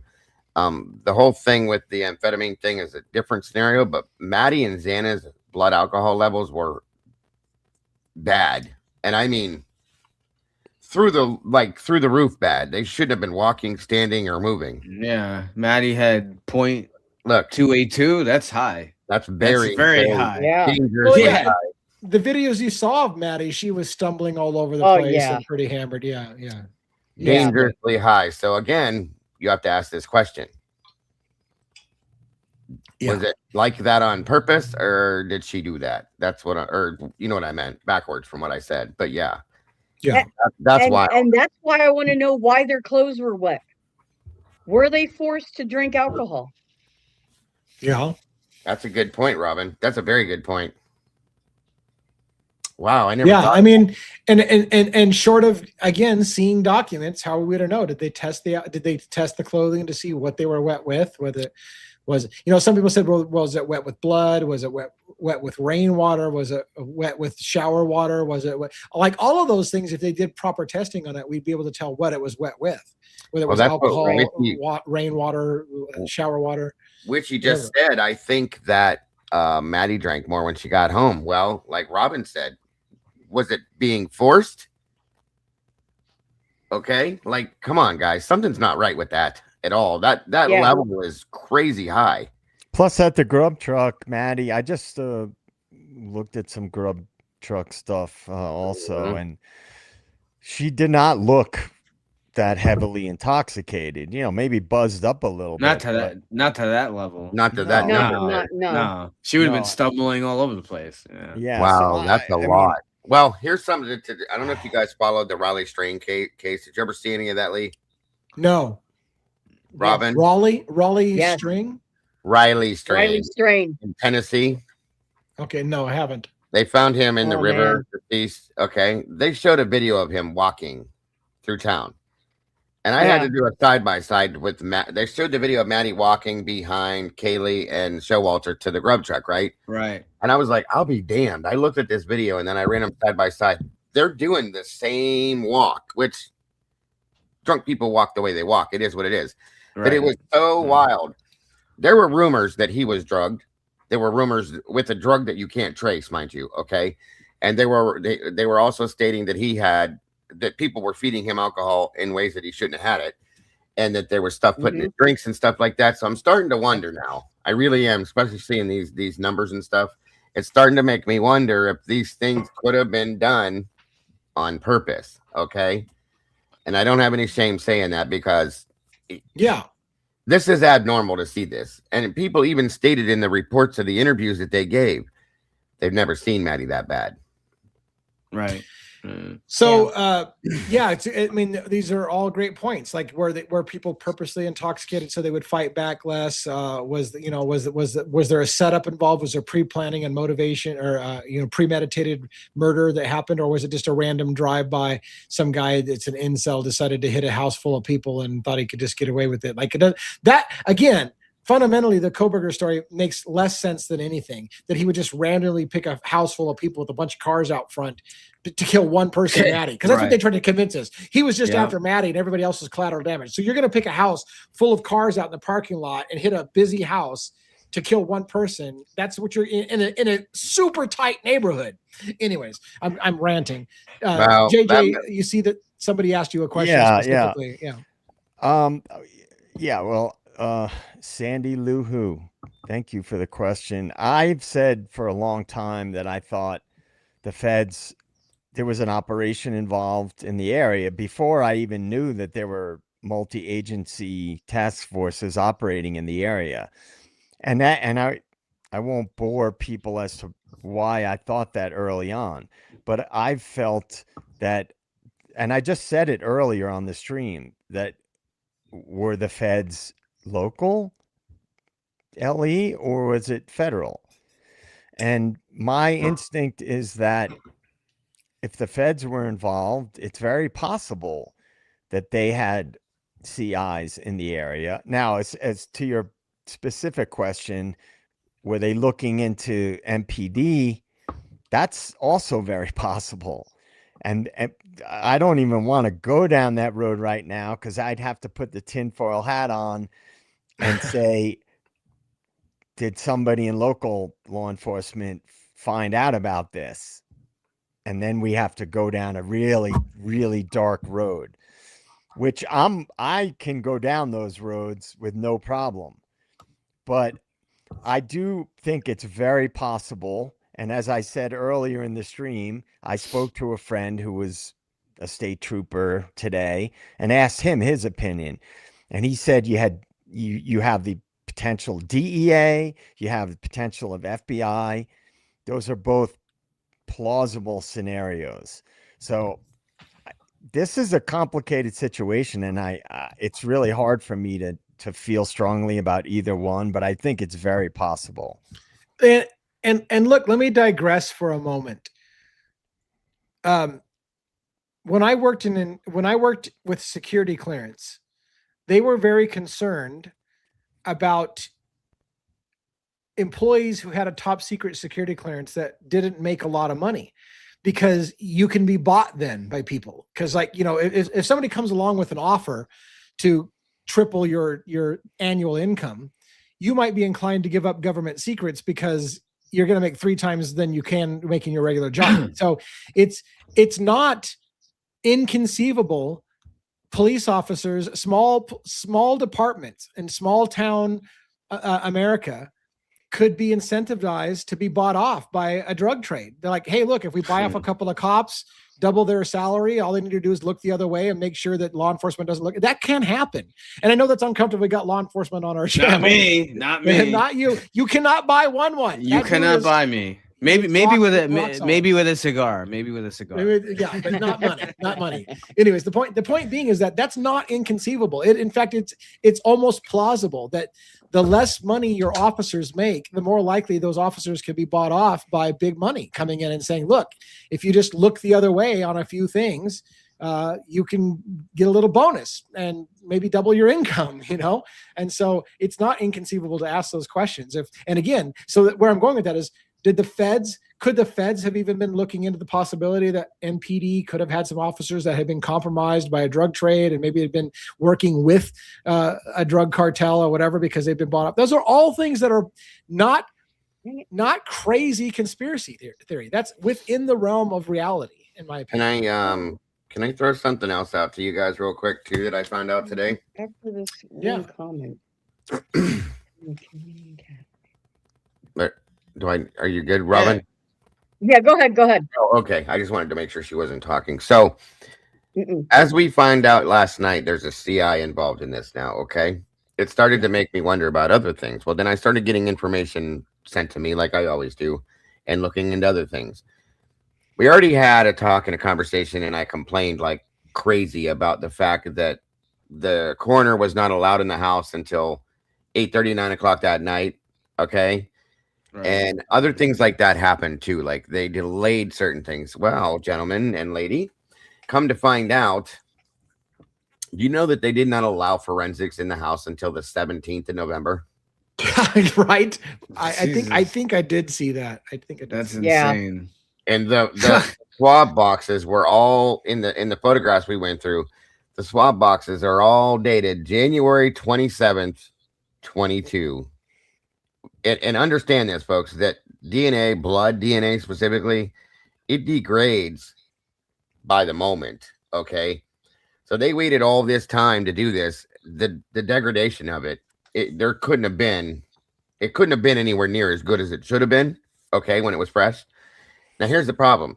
Are they doing this on purpose to delay certain things, to change certain things, to keep certain things from being exposed? Yeah, definitely. Absolutely, man. Definitely. I think we all can agree on some level there was a cover up in this case. Oh yeah.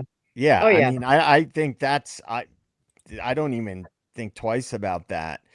And so the question is, why? Specifically, why was there a cover up? Now we can. Well, now we got. Now we kind of have it. Now we kind of have motive for the cover up. Kind of have it. We have motive. Yeah. So, and I do have a question. I missed somewhere throughout this case where the rumor came from about the Fight Club.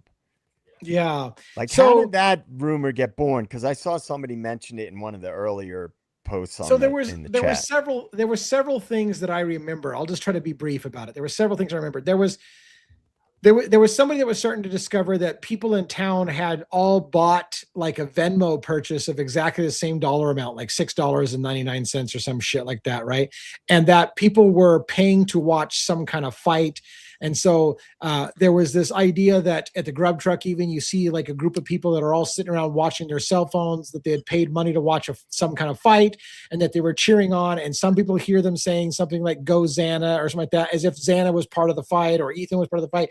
There was crazy shit that came out. But from what I understand, that's kind of where that rumor started, that there was this kind of like underground fight club in the fraternities, and they charge money for pay-per-view kind of thing, where if you paid money, you get to watch a live stream of a fight that was taking place somewhere on campus in the underground sewer tunnels or whatever. So I don't know if there's any truth to it all, but that's what I remember the rumor starting with. But I'll be right back, guys. yeah. Okay. At So least we're called to a frat about a fight and it led to. I don't know Ethan. about I heard. yeah. I don't know about the police being called, but we do have confirmation that there was some kind of argument or whatever scuffle between Loach and Ethan at the fraternity. There's a firsthand witness that came forward, a female who was at the party. So yeah. I mean, there's a lot of talk about some kind of fight or disagreement or major heated thing that happened between Loach and Ethan. But I haven't dug too much into it. Like that's the thing with this case. You have to really kind of pick what threads you want to pull. I've never seen a case with so many alternative suspects as this one. So it also leads to the question, though, with a case with so many alternative suspects, how did law enforcement rule everybody out so quickly? And then wait for a month for a lead on Brian Koberger and then go balls in on Brian Koberger. It just, those are the $1 million questions. There's a million. Absolutely. Yeah. I mean, it's like a ground ball thing. Obviously you always look at, family members, ex-girlfriends, ex-boyfriends, wives, husbands, all that, you look at those the relationships. And then after that, like they have the show 48 hours. You look at the steps, you look at where every place that these people went and one of the, if you have someone that was at a party that visibly and in public with hundreds of other people saw some kind of argument or fight, then now that doesn't mean that he killed him, but that's definitely a place to start. You definitely would go there and question. As far as I know, you would have to. Yeah, I don't believe there's any interview with Loach, as far as I know. So many things, and I'll say it for the millionth time. So many things were not followed up with that the only explanation to me is you don't ask questions for things you already have the answer to. So those should have been logical questions. Well, wait a minute. What if it was this? What if it was this? What if it was this? And when they don't follow up on them, it must be because they already know it's a waste of time to go down that path because they know what the answer is. That's my conclusion. Right. And it's like when Gunderson was out there canvassing, that's why there was no real hard pushback. To me, in my opinion, it was like they were just going through the motions, making it look good so that people didn't look behind the facade that was being put out as a supposed investigation. So I agree with that, DA. Shelley thinks that this case has many testicles, or I've been drinking too much and it's many tentacles, but I'm thinking it's many tentacles now that I'm thinking about it. Yeah. So yeah, good point. Sorry, I can't help it sometimes. I read things incorrectly, and that's what I saw the first time. So we didn't talk anything but Idaho 4, and I guess that's what a surprise. I mean, how do we? How do we? Like Dago said, there's sincerely a part of me that's like, oh my God, I just want to be done with this case. But how can you be done with it when I feel like maybe now today we're closer to getting to what really happened than we were 3 years ago. We're finally and I've said it before, in a lot of ways, it required the case to be closed with the plea deal for the documents to start getting unsealed. Because while there was an ongoing trial, everything was sealed under, sorry, this is an ongoing investigation. And I there was a part of me that said, look, the real work in this case is going to begin when it's closed. When the case is closed and they can no longer have a reason to hide things behind behind the whole, it's an ongoing investigation thing, then we're finally going to be able to actually start getting to those real questions. Well, and that's what's happening, I guess. Too, Lee, I'm sure you could ask the community here now from both sides of the fence here, if they want to talk about something else, and watch what the response is. Yeah, good. Watch yeah, let's do I was to say, should we do a poll or just kind of like, let's do it. Okay, let's do a poll. Let me and to chime in on that, I think we're close to having very, very significant threads to pull. Yes. That's what I think. Yeah. And JJ, I think maybe like with some of this info that we're getting closer to, maybe we will get lucky and a whistleblower, as you said. I think a real whistleblower that we can prove, we can prove the stuff that they say, that they say. I think we'll have a big deal. What do you want the poll to be there, poll master? I'm thinking, and I'm looking for your input. I'm thinking just a simple question. Are you tired of talking about Idaho 4, yes or no? Okay. That sounds good to me. Works for me. Let me see here. And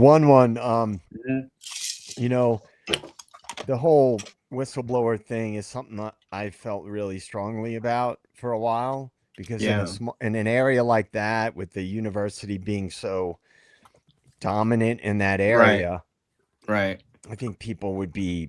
You ready? Yeah, so let's go ahead. On the count of 3, we'll throw it out to both of our chats. Are you tired? And before we hit the button, this just means, would you rather us talk about some other shit other than Idaho 4? So saying you're tired of it, yeah, you may be tired of it like we are. Like we're tired of this. But we hate this are case. you done talking about it and you want us to move on to something else or not? So are you tired of talking about Idaho 4? Are you ready to go? Yep. 1, 2, 3, fire.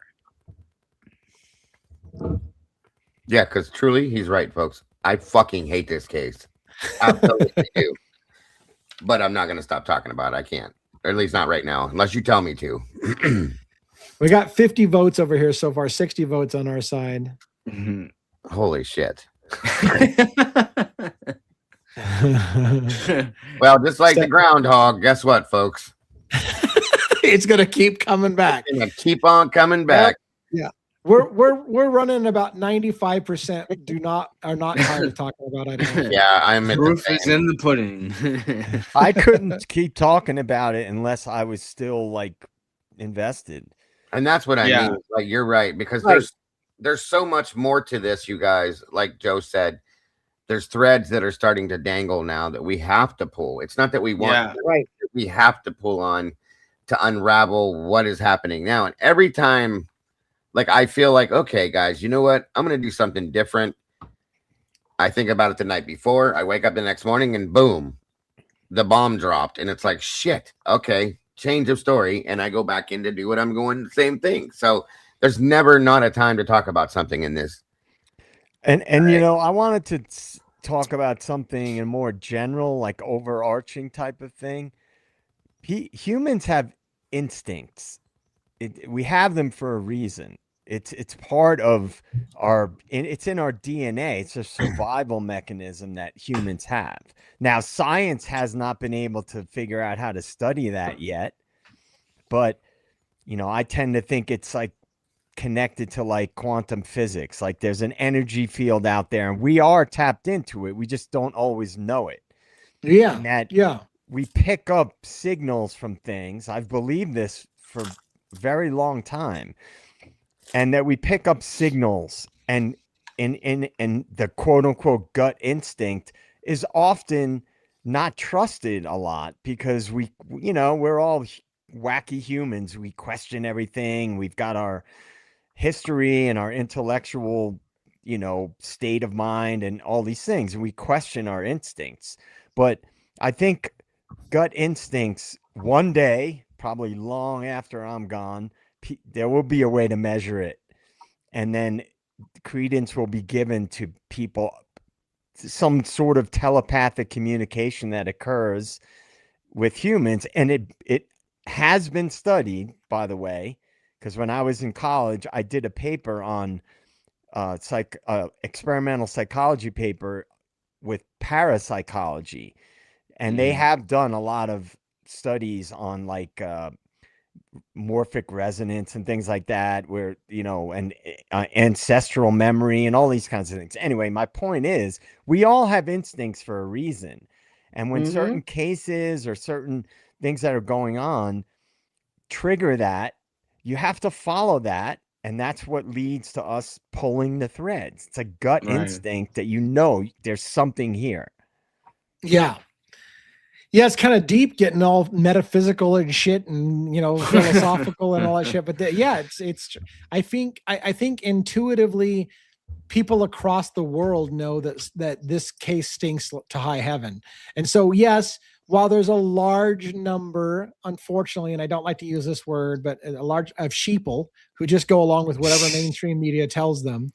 The reality is that for the rest of the critical thinkers out there, there's like, this fucking case makes no sense whatsoever. And yet now it's starting to kind of make sense, because now we're starting to see the why, the motivations, and holy shit, will this be a normal? Like, and here's the problem. I was just talking to my wife today. We're still listening to more chapters on the audiobook of the Framed book, and they're talking about people who languish in prison for 17 years, falsely convicted, before they're finally released. So, I mean, is there any possibility we're going to get the answer soon, or is it going to be 20 years from now when we finally get the answer to this case? I don't know, but because a lot of times it doesn't happen quickly. But there's a lot of momentum behind this. Unfortunately, a lot of cases that have a wrongful conviction don't have pit bull communities going after it like this one does. So maybe this will help. But you're muted there, David. You're muted. It would be a monstrous waste of the time that we have invested in this if we were to step back and say, okay, that's it, I'm done. Right at this point, then everybody would have us all looking at us saying, are you guys insane or what? You know what they'll say? They'll be like, who bought you guys off? Because you guys stopped talking about this. Right. And I got 88% said no and 12% said yes. Wow. Yeah. There's a reason for that. And I still follow the Charlie Kirk case, by the way. Yeah. So I've still been following. I do too. I do too. Yeah. So it's, this, I think, DA, you can admit it. The Idaho 4 is a barn burner case, one of a century. You know what I mean? Like, this is the craziest case I've ever seen in my life. It is. It's insane. Like, it's the craziest case I have ever heard of, followed. It's insane. And I have a couple of family members that follow true crime, but they just follow what, the sort of mainstream people like Megyn Kelly and things like that. And I'm like, oh man, you gotta go way deeper than that, man. This case goes way deeper than that.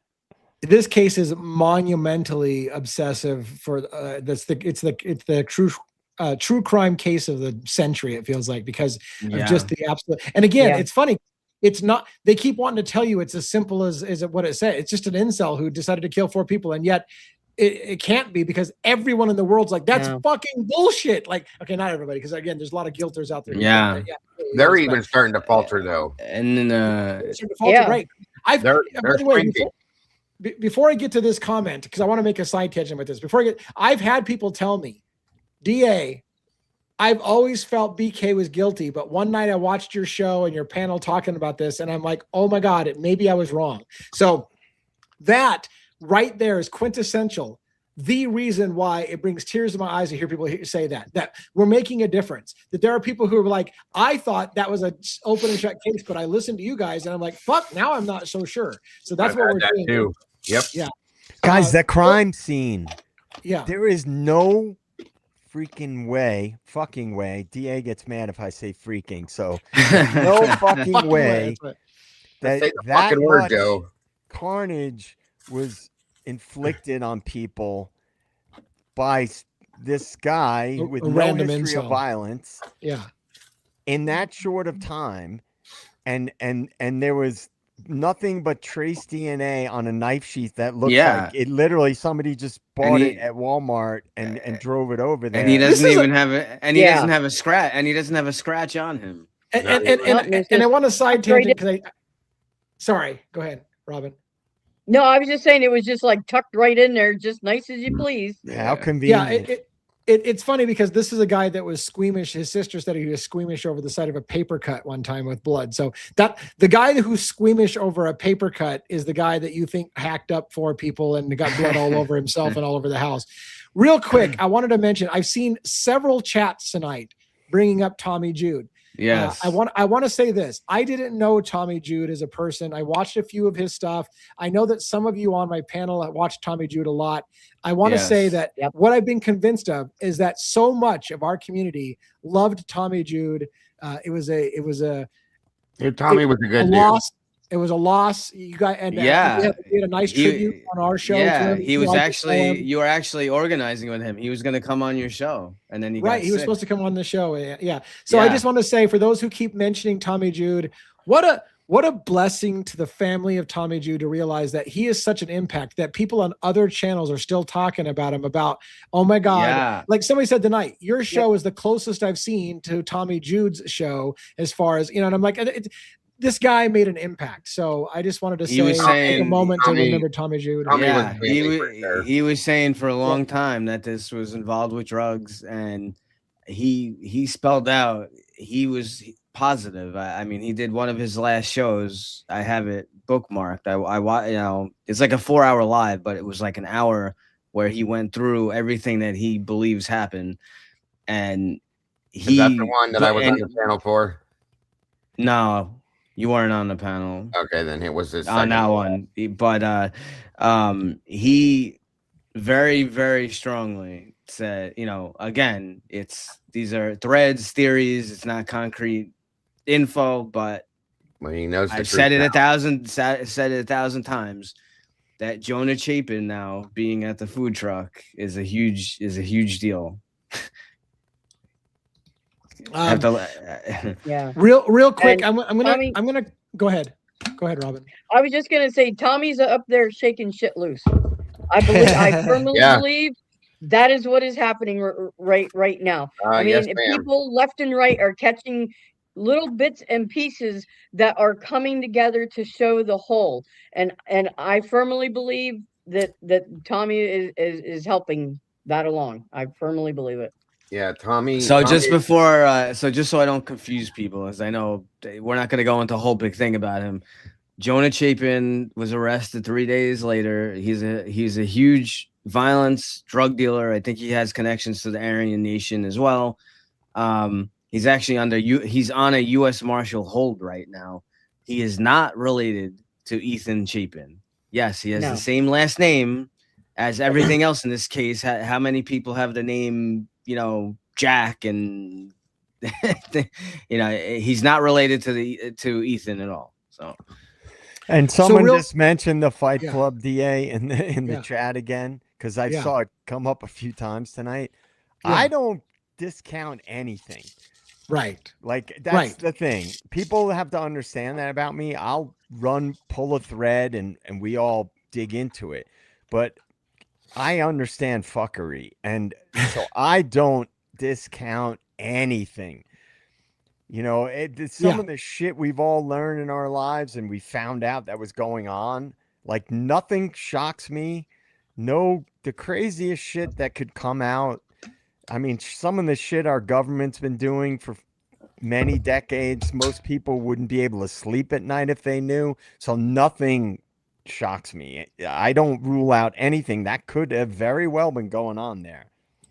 And I want to kind of wrap up here, but I want to tell you guys some things. No, Somebody DA. mentioned We're going long tonight. Come on, man. It's Friday night. Don't give me this 2 hours. Why are you always trying to get out of here? You don't like us? What? what? You know Come what? on, By the man. way, You got me tipping a few. You're not bailing on me now. listen, you know what? We got Joe wired now. I had some people asking us to return to the after dark party and try that again, where we go to Discord and we really let loose on our thoughts and stuff like that. So we might do something like that. Well, what I was trying to get to on the close was some people mentioned the custody queens. What you guys don't understand, by the way, and I just want to let you know, I'm still in talks with attorneys, including the custody queens. We have been recently texting each other in private about the recent, same with you, Dago. So do keep in mind, I know you guys say that we should get together with them. We are actually kind of forming that friendship where we talk to each other outside of what you see on the channel. So the custody queens and I have recently talked about the new crime scene photos that came out. We've recently talked about I gave them a copy of my letter from the FBI saying that they're not going to respond to any of my FOIA requests and stuff like that. And they're looking it over. So we are behind the scenes, we are still working with custody queens, and Ali Benevento and I still talk, attorney. So we just because you don't see them on the show doesn't mean that they're forgotten. We are actually working behind the scenes with them. It's just they have their own shows and they're not always up here. You guys know, in fact, it was 3 hours ago. I had I had to respond to Kristen about us doing a new situation coming up here soon too. So.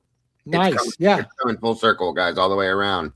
That would be my second show with them. So yeah. And by the way, speaking of that, real quick, if you don't mind me doing a real quick plug, Lee. Tomorrow, 1 p.m. Eastern Standard Time. I'm gonna be joined by Logan from Bronx Tales True Crime. Nice. Yeah, we're gonna be getting together to discuss some things together. So I would love to see all of you guys there as well. If you can be there to check it out, it'd be a great show. It's funny you mentioned that. A long time ago, I saw Bronx Tales, and I thought she would be a good fit for, our panel and stuff like that. And so I reached out to her, and I can't remember. We didn't go very far. So it's funny you mentioned her because I just mentioned her again. I was like, man, what happened to Bronx Tales? Because kind of dug her vibe. So maybe we'll discuss that tomorrow. Then I'll be interested to watch that. That sounds really great. And by the way, Murder Metal Mayhem, Pete Alturi. Let me at the sake of annoying the people, do a little bit more love bombing. Pete Alturi was one of those channels in the early days when I was a little channel. I was a little tiny channel. And I told everybody, I'm a nothing. I'm a tiny channel. He recognized something in me. Pete Alturi went on with me and introduced me to his audience. Birdie Bombshells, another YouTuber who had a bigger channel than me, that said, man, I see something in this guy, brought him, introduced me to his channel. I just want to say there's a lot of unsung heroes out there that when we were small, they recognized that we had something special, and I still have a warm spot in my heart for Pete Alturi. We don't do the weekly show that we used to because we felt like we weren't 100% dovetailed on things, and we thought we were just kind of force things too much, so we stepped back a little bit. But he and I are on a friendly basis. We exchange text messages from time to time. It's always friendly. There's no love lost at all there. So thank you for all the creators who helped us and recognized, and I hope that we do the same thing. When we see promising channels, we'll try to help them out as well and get started. And so it's a pay it forward kind of thing. So thank you all. I do that constantly. I love doing that. Yes. Well, I found Dago through this channel. I think I found you either through Birdie or Pete. Yeah. And so I found other creators through different channels, Unfiltered Lucky, like different people that have been around the horn, and that's how you get exposed to different people. And for me, it was the Idaho 4 case, obviously, that exposed me to different people. Now I watch Dago's channel pops up every day in my feed. Yep. And when I'm at work, it always pops up. So you're getting promoted, Dago. And I listen to that. The Custody Queens pop up every day in my feed. So I listen to that. Pete still every day. Pete pops up in my feed. Murder Metal Mayhem, and I listen to that. Birdie pops up on my feed. So it's true. There is like a little interconnected community, and it's interesting. JJ, guess what? When you're done with work, I can guarantee you Dago will still be streaming. Oh, he's I can't hang his streams, man. I don't know. Your I don't know, marathon Dago. streams, dude. Yeah. I'm just like, holy fuck, this guy's brain is just like nonstop. I don't know Yeah. who's longer, you or Lana. Lana goes long too. Listen. When I tell you I have ADHD, I'm not fucking lying. I have ADHD. Okay, I can't go to sleep at night, so it's like I have to continue talking about things, and I can't do it on my show because my people will hate me if I keep doing that. So I have to go around to different places and do it. But no, Yeah. And real quick, AR Hayes. A lot of people have mentioned AR Hayes. AR Hayes frequently drops in on our shows and says hi. I've gone live with Pete Altieri and AR Hayes several times. So yes, shout out to AR Hayes as well. So, anyways, it's always great. We're treating. I love it when all of our channels treat each other with respect and don't view each other as competitors that we have to get into a dick swinging contest with and try to see who's got the bigger drone or a bigger pole. Anyways, but. I mean, it's good when we don't have. Oh my God. Yeah. But no, in all seriousness, and with what you were saying a little bit ago, I have to say I agree with. I push. If I watch a lot of channels, okay, and I try to at least because I like to see who's doing what, and I have a lot of people that have come out of my own channel. A few of my moderators, and other people I've seen that just because of what I was doing, I was told they decided they wanted to try to start their own channels too. Not all of them, but some. And I try to push. If I see they're here doing the right thing, looking for the right things, in my opinion, they're not out here just trying to cause drama or things like that, I will absolutely run. I've spent literally, I mean, you guys have probably seen it, 15, 20 minutes dropping links in my chat for other channels to try to get them going. You know what I mean? Go see them, check them out. They're doing great things. And I fully believe in that, you guys. That is the only way. It's not a competition. Please, please, please. Anybody that believes that, you're out here for the wrong reason, okay? Nobody is out here. We shouldn't be out here damning other people because they're doing better than you one day than you think you are, or things like that. That's not the way to do this. Please don't do that. Yeah. You know, support each other. We are all we have out here. And at some point, it's going to come back, folks. I fully believe in real karma. If you do the right thing, it will come back to you. I promise you that. That's all I'm saying. Yeah. Here. TA, I gotta say something here. Yeah. Two things. I lied. I gotta say two things. We should keep going. Number one. People in the chat want us to keep going. And number two, I made a post in the chat earlier a while ago. And I said, Dago looks like the kind of dude you would not want to fuck with. And I know he's from the Rust Belt. And I know people. I can read people pretty well. I'm pretty sure that Dago is the kind of dude you would not want to fuck with. Anyway, I just wanted to say that. Well, it's a good point because like when we talked about going out to places like that neighborhood where somebody was trying to shout me out and tell me to go the fuck away, it would have been nice to have people that are by your side who would be like, yeah, that's. You know, you're not going to intimidate us, kind of thing. So that's always cool. As far as, I mean, I see you making a pitch for going longer, and as far as going longer, we can do that. I know if you guys want to stretch it a little longer, we can. What do you guys think? Do you guys want to wrap up? I usually don't try to make it no more than 2 hours. I don't want to burn people out, but freaking, I'm talking to Dago who goes sometimes 5, 6 hours at a time. Forget about it. Do a poll. All right. I'll put my poll out there and see how it goes. Let's see here. Onward. Let the people decide. I guess I'll do the poll too. Hold on. We might have to take a piss break to. I have to be an instigator. I'm sorry. What are you asking? Should we go longer tonight? How about that? Yes, no. Should we go longer? He's making sure he's saying tonight, so it doesn't end up being a regular thing. Okay, I got a life. I got 5 cases I cover. God damn it. Look, you instigated this shit, DA, yesterday. I know. You're gonna get some drinks. Right. I don't get out much these days, and I don't. I get it. This is our social entertainment right here. You got to deal with Friday night out. Yes. All right. So, are you ready for this poll? It's going to be. Should we go longer tonight? Yes, no, and I don't care. Okay, I didn't add the I don't care. Let's go I don't care. How about that too? I don't care. All right. Should we go longer tonight? Yes, no, I don't care. 1, 2, 3, pop it. All right. And to back to your question or your statement, Joe, I'm probably one of the nicest guys you'll ever meet in your life until I'm not. That's all. Yeah, I get it. Look, you That's don't all have I'll to tell say. me, dude. I can read shit. Yeah, I I'm a wouldn't wanna very fuck nice with you, I person. know I that. love people, but just don't piss with the people I care about. When you do that, we have a problem. That's when the Sicilian comes out of me, as I call it. I wouldn't want to mess with you. No, you'd never have a problem. Never get in a battle of wits with the Sicilian when death is on the line. Anyway. Yeah. I'm running about 91% going longer, 3% no, and 6% they don't care either way. And I think what it is here's the thing. To a credit to us, I think a lot of people, if they say they want us to wrap up, is because they don't want to miss anything. So they get that fear of missing out part. They're like, well, shit, wrap up because I don't want you guys to keep going for another hour and I missed something. So, but anyway, so I got you should do a marathon on Sunday night. Some of us are getting like 20 inches of snow. So yeah, right.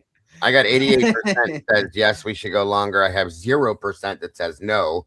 And 12%, these are my people though, so they're used to me. That's probably why. That's fair. My side is used to me shutting the hell up after it used to be I would shut up after an hour. Then it was 2 hours, and then you came onto the show and fuck it. Now we're going 3 hours, 4 hours. Fault. It's my fault. It is. It's 100%. I got to reset my camera. It's overheating. So yeah, you just asked us to go longer, and now your camera's gonna overheat. We're going too hard tonight, so my camera overheated.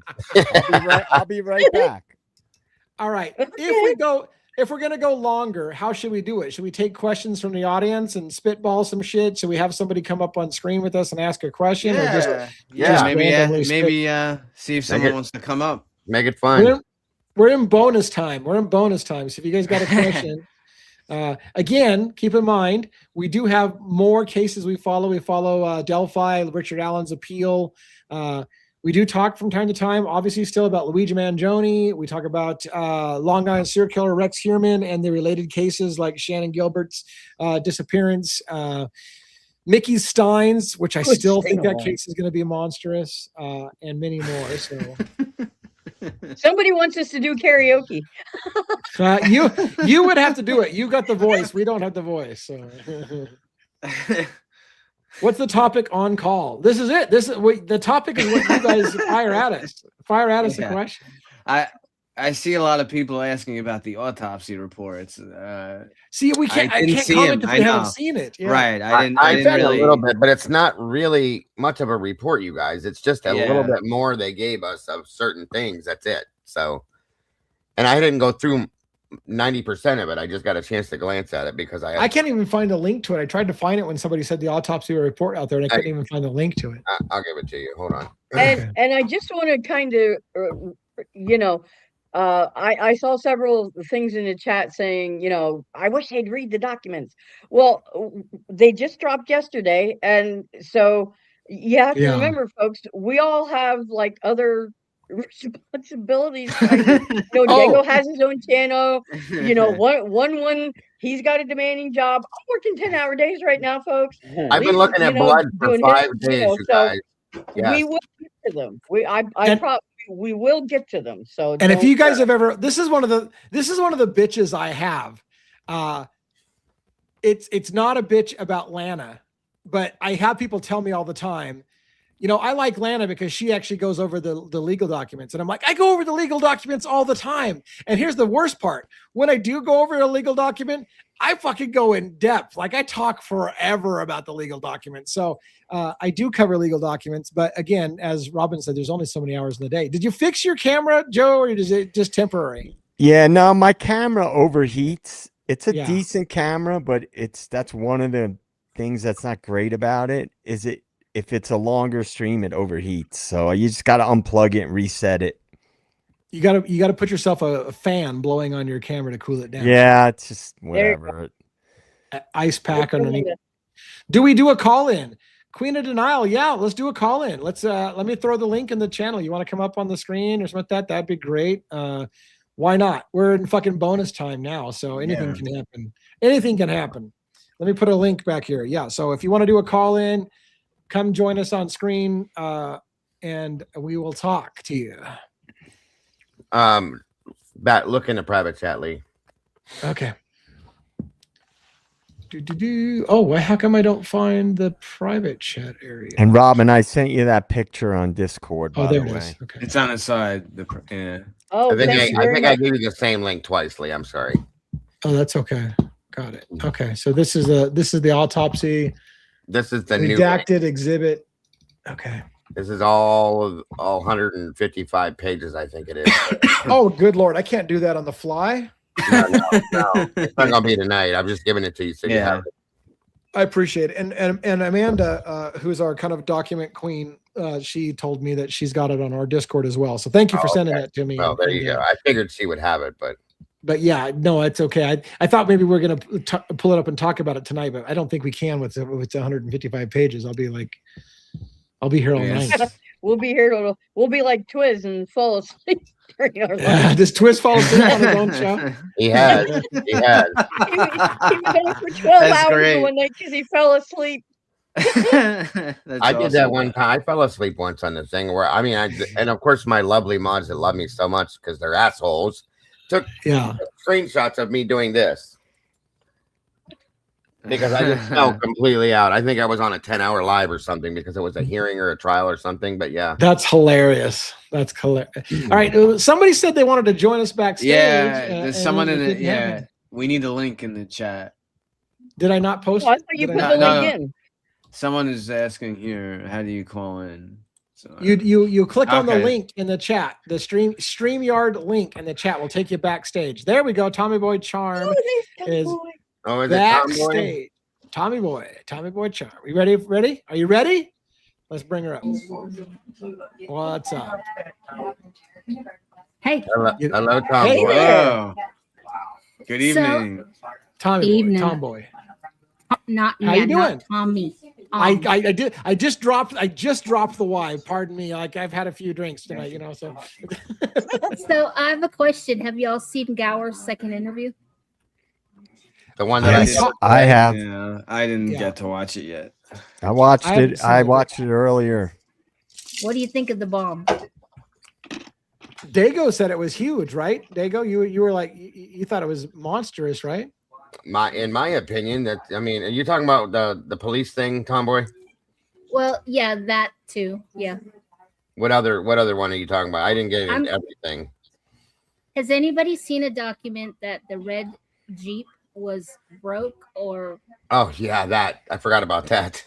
Non-drivable, because I haven't. The only person that's ever said anything was Hunter. Ethan's Jeep that was parked there. That according the rumor was that the battery was dead. It couldn't be moved. It just sat there, right? Right. Yeah, well, Eric Gower said in his second interview that when he dropped the girls off and he watched them walk in the house, that red Jeep was not there. Huh.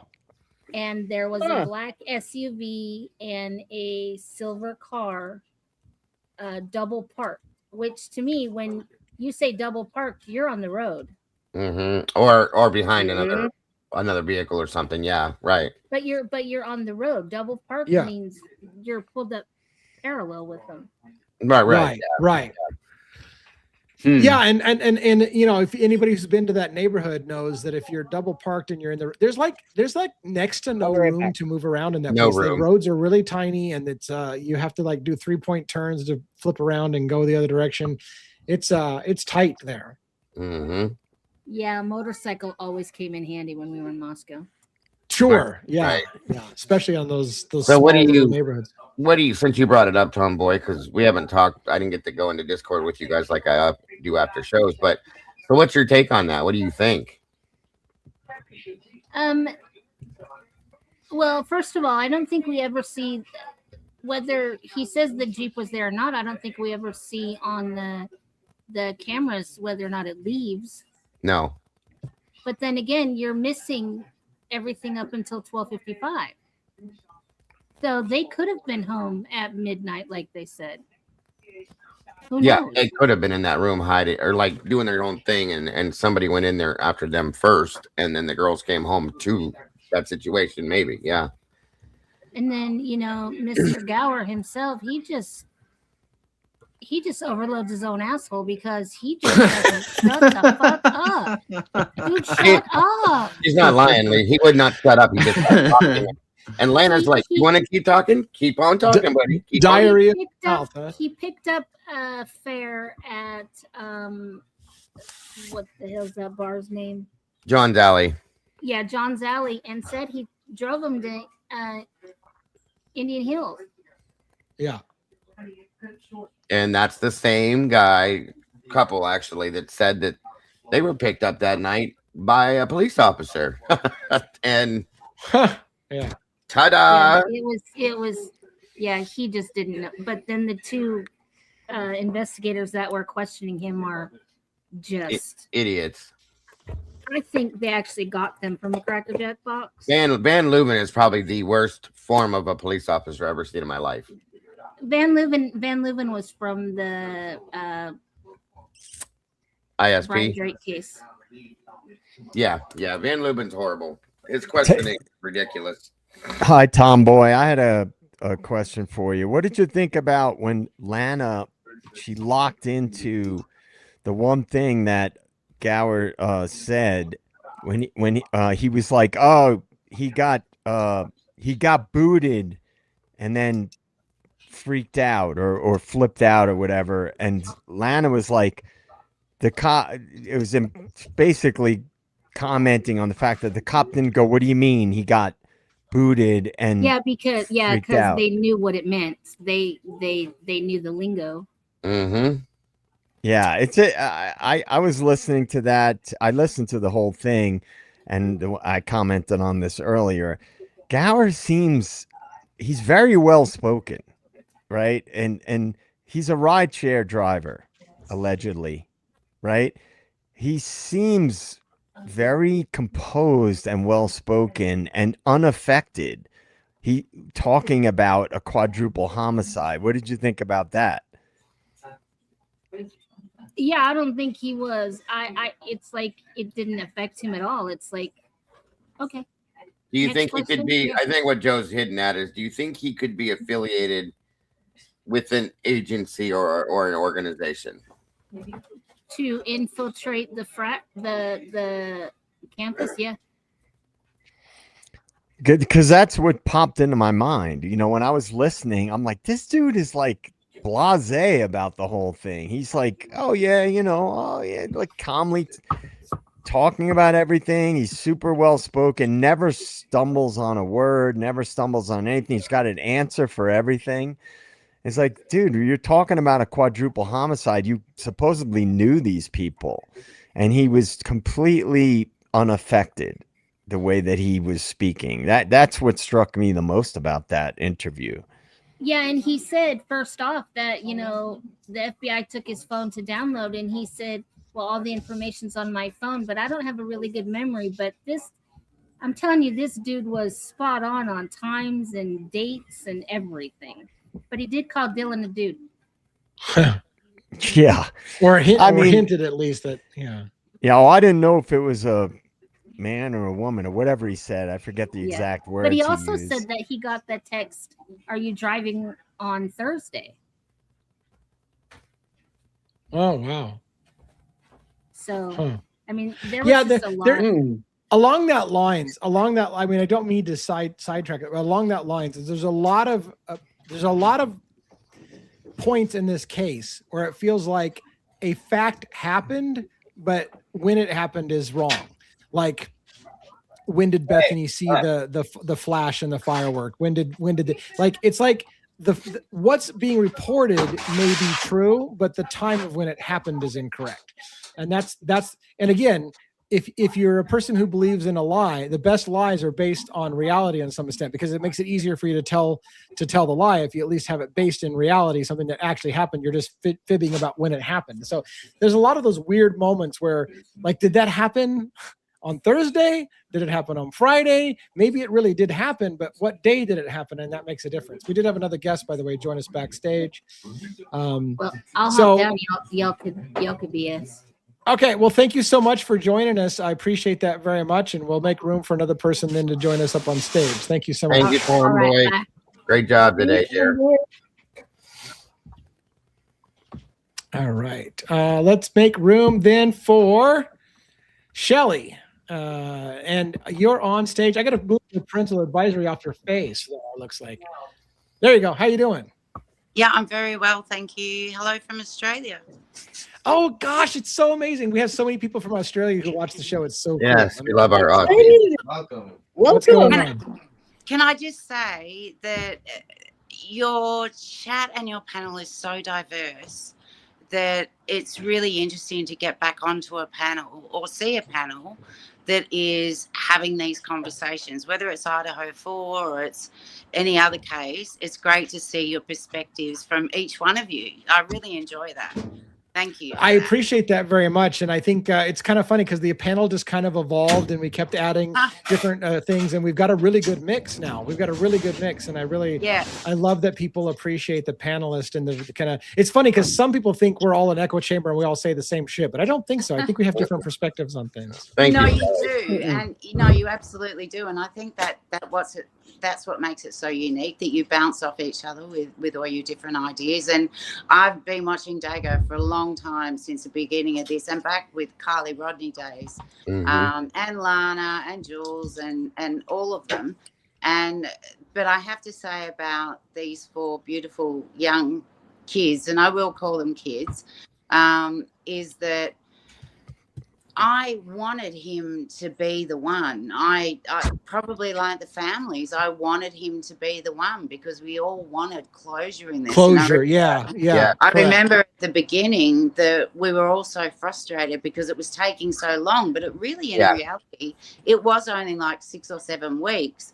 But from what we're all what you're all uncovering, all of you guys, with Lana as well and Jules as well, from all these 4 years and everything, and just discussing it, is that it never made sense from the beginning. None of this made sense from the beginning.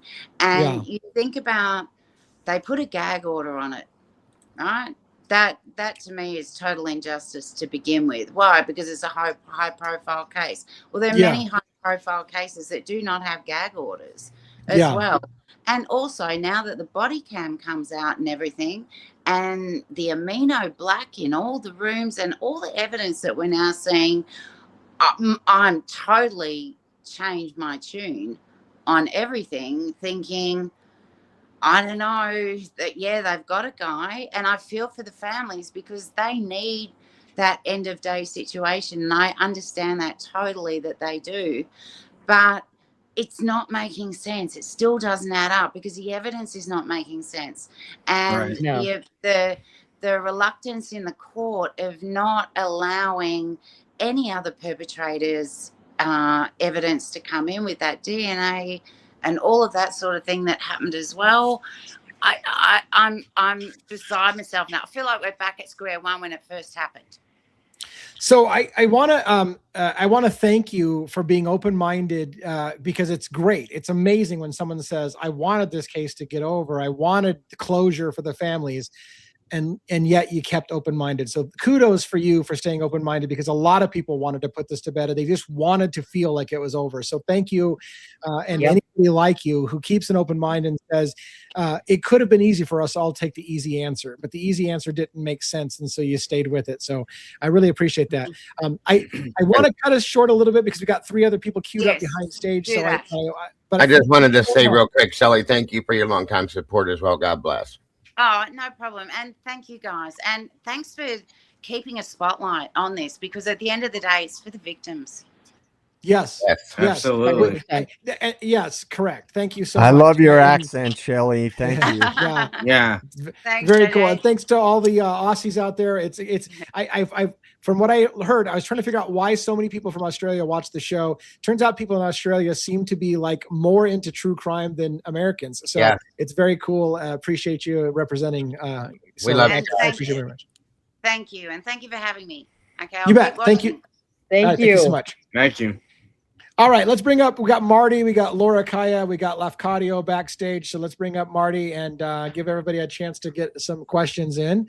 If Marty's camera will circle and spin and circle and spin. Are you there, voice-wise at least? Marty Fodgle. Marty may be in a continual spin. Yeah. Don't get dizzy. So I will remove Marty. You're backstage still, but your camera's kind of fuzzed up. So Laura Kyle will be. Oh, Marty's camera just came back on. Let's give Marty one more shot. Let's just see if it works. You there? You're sideways. Figure it out. Whoa. Are you there? Marty's You're upside down. now. You're giving me I vertigo. mean- You're giving me vertigo. You're upside down now. I didn't think my cup of whiskey was that big, man. I'm hammered. I'm off my ass. I'm upside down. It's your fault. Getting Ian. there. He's working it around a little by All right, little. let's pull Marty. Let's get Marty to not give me the spins. Apparently, I have the spins. I've been drinking too much. I got the spins. So let's bring Laura up. That was great, though. How you doing? Hey, oh, you're muted. So make You're sure muted, you Laura. yourself. Oh, there we go. Can you hear me? Yeah. Yeah. Yes. Yeah. I'm not spinning or upside down. No. No, I think I'm sober again. What's going on? What do you got for a question or a comment for the panel? God, I mean, there's so much, but I'll try to cut it down. This case is so irritating. I think everybody knows that. Mm-hmm. Yeah. But there's so many things that don't make sense, like how Kaylee's blood is in the staircase, and it's also on the table, but yet she was only upstairs. And like Xana's room, how did somebody step in all that blood and then get out of there without any footprints? And they didn't try to use any amino black in the hallway to try to like track if there was any footsteps. It seems like a cover-up.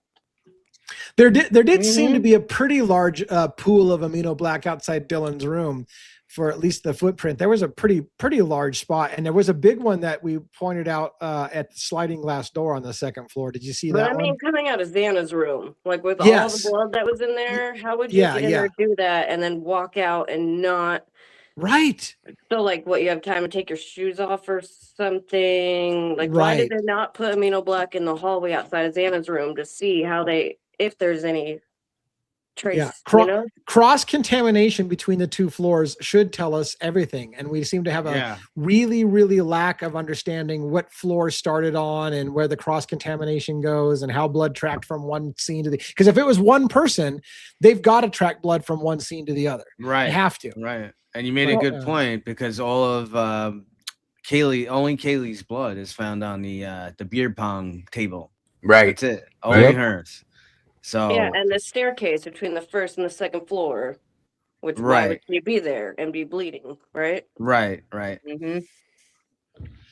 Yeah, so feels like they didn't do much as investigators, but then again, we saw them all just come in there and storm through the house and touch everything. right, tracking their own footprints through the snow and through the blood, and like it was a shit show and a lot of. And then they didn't bring forensics in until 4 days later, which is another whole what the hell, So yeah, and then we go around.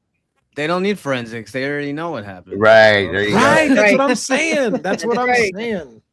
There it is. All right. I'd like to give you at least two. Do you have another comment or question before I give room for Lafcadio to come up, and we'll try Marty again if they're still back there? Do you have another question? Like the whole Eric Gower thing, it seemed like his interview was like an hour and 45 minutes or something like that. Mm-hmm. And like the very last 5 minutes, he seemed to like push in there. Oh, last guy didn't ask me, but I just want to let you know, like nobody asked me about where I went after I dropped them off. So I'm just letting you know that I did go there with them. Like it was really weird how like he was pushing it. Like I have to let you know because nobody asked me. Great point. I didn't see the interview, but that's the exact kind of thing I would pick up on as well. Like, oh, by the way, nobody asked me this, but I want to get this in. Like, really? Why is it so important? Why are you volunteering that? Thank you, Laura. Very good point. Another point I forgot to bring up tonight. So I'm like, is he covering for Rosie or something? Right. Right. I'm always suspicious of anybody that's too collected and calm when talking about such a serious thing. Yeah. Like if you don't have any show of emotion, something's wrong. Right. And he when knew you're them, and he knew them well. Yeah, So, I that's what I pick up on. I'm like, this Right. dude has no affectation of emotion.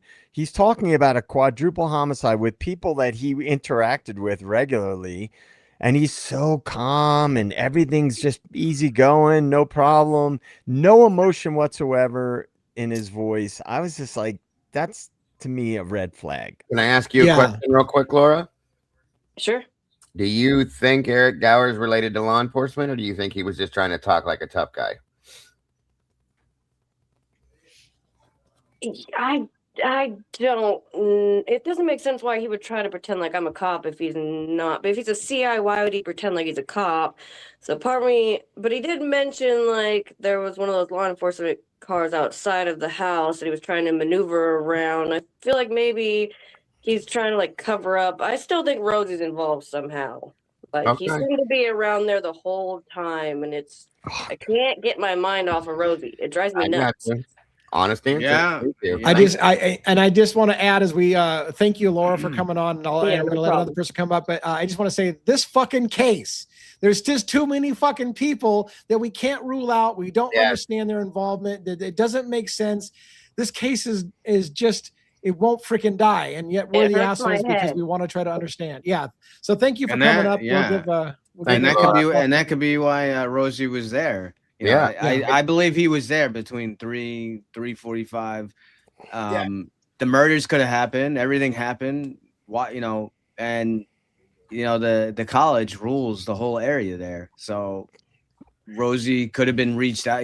He's working undercover, and they have a mess with a CI getting killed now. So they need to cover it up. I think he's a part of it. But thank you for having me. Yeah. Thank you. Yeah, thank you for coming up, and it was good to see you and meet you. And let's get another person on screen then real quick. Lafcadio, so hopefully you're still there. I know you've been waiting patiently for a really long time. Are you there? Yeah, can you hear me? We hear you. Oh, good. Hello. Hi. Hi. So, I wanted to say I'm really appreciative of everything that you guys do. I think it's amazing. I sometimes get very annoyed with some of the stuff that you say, like 100%. I'm like, oh, please stop saying 100%. I'm glad you're on. Yeah. Can never be. Yeah. Some of the things, and the F bombs and all this stuff. It's like, okay, I get it. It's an adult show, but all right. Yeah. So that gets old. But I appreciate what you do, because I think this, if you guys weren't doing what you were doing, this case would fall by the wayside, and Koberger would just be, I don't know what, and Moscow would be, I don't know what. So I'm really happy that you're doing what you're doing. Sometimes I think that we can get kind of myopic with the Gower thing. Was he a cop? Was he not a cop? Does it really matter? I honestly don't think he was. I think his wife was, but involved with the police department. But is that really what we should be focused on, or maybe we should focus on the bigger? Well, yeah, go ahead. Yeah. Well, I was gonna say, knowing now that there's pretty much confirmation that one of the kids was definitely a CI. I could tell you from my experience, and the other people. JJ knows, the other people know on the panel too. CI is going to have a contact person, right? So they're going to have a contact, and the contact. So I'm not saying this is 100%. We talked about this a little bit before.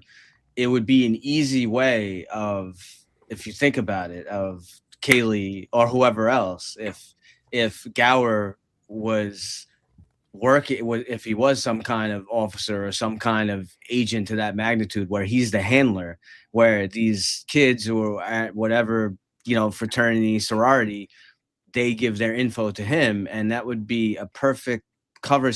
He picks them up from the club or here or there. They could, they have a reason to call him, text him.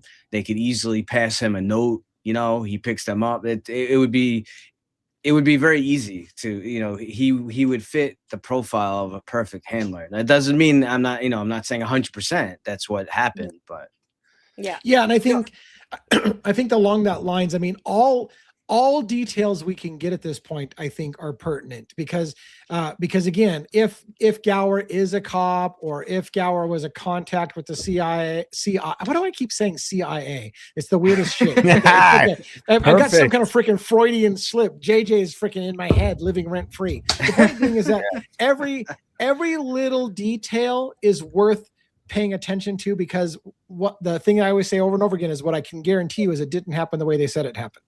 So now in order to figure out what did happen, we need to have all those details that we can to try to sort out what happened that night. And I think for me, if Gower was a cop or not is something that has to be factored into the equation, because it makes a difference. If he was, and he tried to hide that from people ahead of time, that says something. If he wasn't, and so all of those things I think are pertinent to try to figure out the story in the end. But so I agree with that, and also the mention constantly of Gower being unaffected, having this unaffected.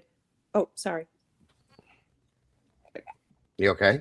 Yeah, I didn't mean to interrupt. It looks like No. You're good. You're good. I'm watching my TV. I'm looking at my phone. So of Gower being unaffected, a lot of the people are unaffected. I am a mother, and I know a lot of other mothers. I work with a lot of mothers, and Christy is incredibly unaffected. It's agreed. Yeah. So and Chapin mom, incredibly unaffected. I work with mothers who have had their kids just elope at the age of 18, and they're horrified and depressed and confused and everything. So everything that Christy's doing is very angry. It's very angry, and it's very it's disproportionate. I don't understand. Vengeance more than what's the sorry, you like guys. Your heart being ripped out of your soul. Yes. Yeah. And it's tough. It's tough because we all say it over and over again. Everybody grieves differently. What stage Christie's in versus what stage Steve Gonzalez in. That's I've always been a little sympathetic to trying to be like, let those families work it out the way that they need to work it out. But it's hard when they're constantly attacking YouTubers and saying that we're all pieces of shit for trying to understand what happened. But Lee, that's not just grieving. And we're talking about brutal murders. I would be screaming. I would be holding my head in my face. I would just be beside myself. And I have worked with so many families who are that way, who just cannot comprehend. I've never seen that in Christy. And I'm not saying that she doesn't have it, but I've never seen it. I've never seen it in her kids. They all get together as this collective corporate unity. And I say corporate because they seem like a corporate unity. So I just wanted to bring that up. And also, wasn't sure if you had been tracking the WSU hazing over the past 3 or 4 years, and other deaths at WSU, that they have a fraternity sorority problem as well that they've been able to keep under wraps. And also, if the whole thing is a psyop or an operation of some kind, we probably have to take a different approach to finding out the answers to this, because this is a big thing. So my question is, why is it national news? Why does even Trump pay attention? Trump doesn't pay attention to jack shit, partner. Right. Why does he pay attention? No, he does not. How is this not being recognized as a political operation, and why? And if you look at the politics of Idaho, everybody's like, oh, I agree with Bertie that Idaho is I forget what he says, portal to hell. But if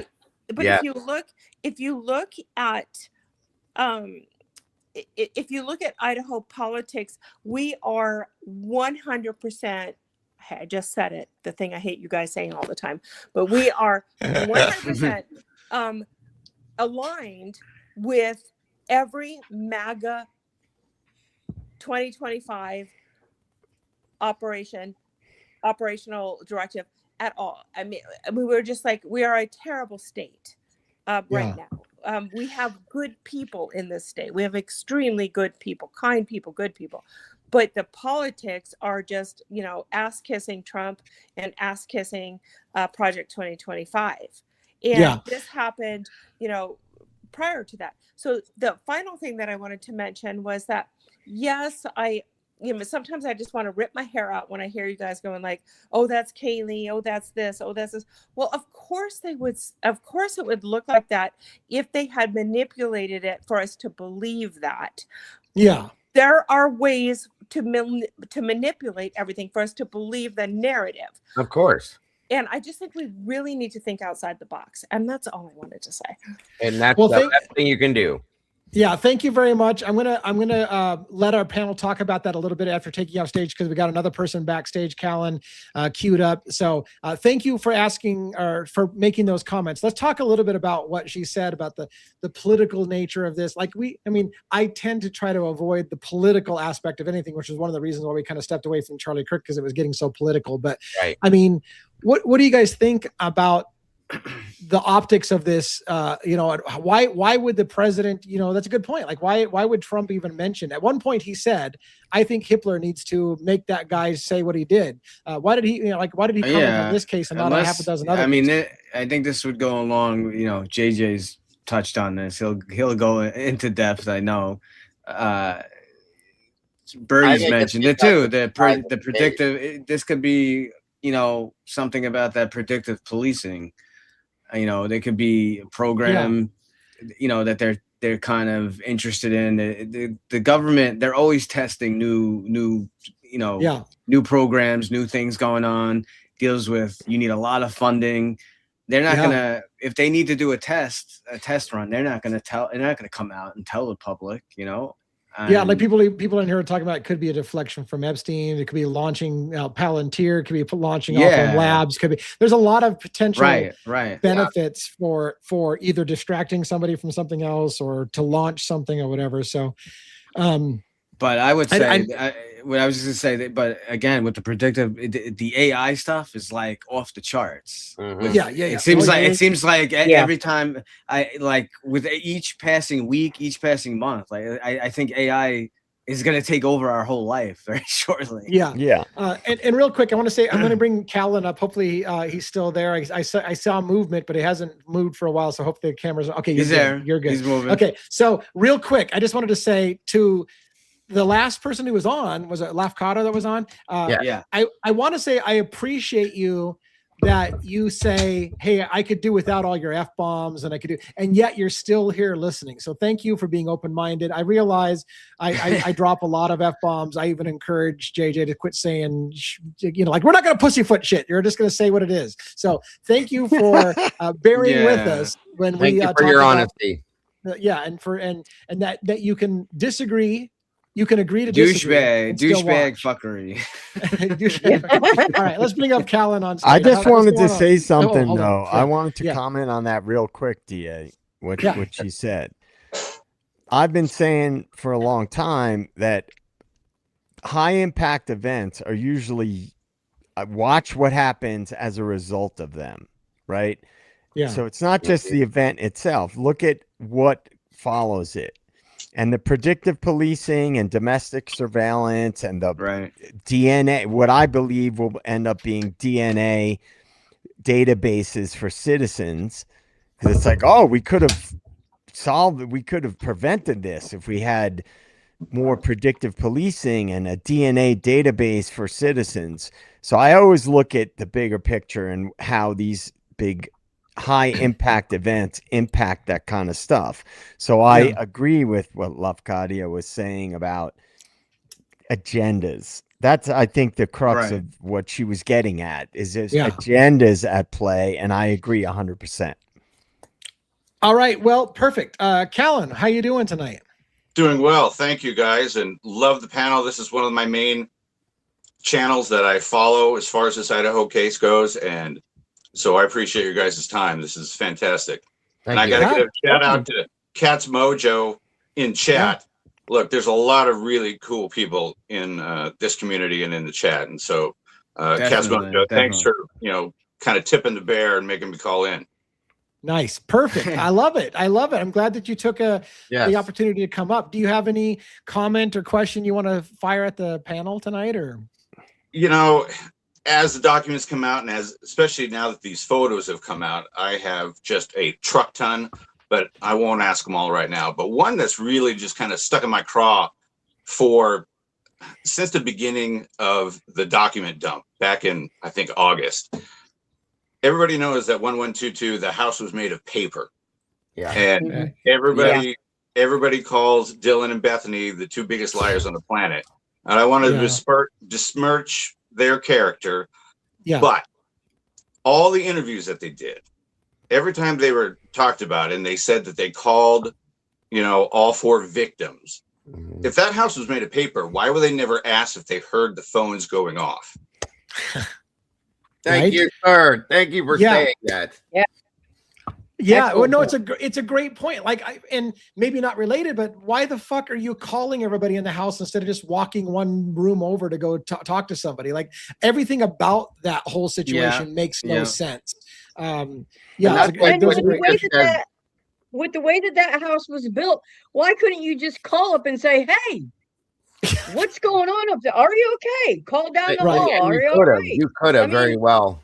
Yes, Robin is right. And is it Callan? Is that how you pronounce your name? Correct. I just want to make sure I don't say it wrong. I said 3 years ago, why did nobody say, "Hey, I can hear the phone ringing in Xana's room," or and so on and so forth? Then they put on this act. This is another issue I have. That's why I'm grateful you said that. That they don't know that they don't even know. They said that they don't even know where Kaylee and Maddie are. You had to hear the phone ringing. Exactly. Period. There's no way you didn't. Dylan herself said you hear everything in his house. So I want to give you gratitude for saying that, sir. Go ahead, Lee. I want to point out another thing, and I don't know what Callan's thought with. This is what bothered me too. For the longest time, we heard the story in America. All of the people were sleeping. This guy came in the middle of the night when everybody was sleeping. And then slowly over time, we found out, maybe the girls weren't sleeping. Here's some phone messages. And even then, Ann Taylor had to say, if you're going to release the phone messages, then release all the fucking phone messages, not just part of them. And then we find out, wait a minute, they were awake all fucking night long. And they were texting. Like, why did that have to come out in stages? And why did we have to get lied for the longest time that everybody was asleep? So that we all had this idea that everybody just got expired in the middle of the night in their sleep. And then you find out they were awake. They were texting. It makes no sense. They didn't call 911.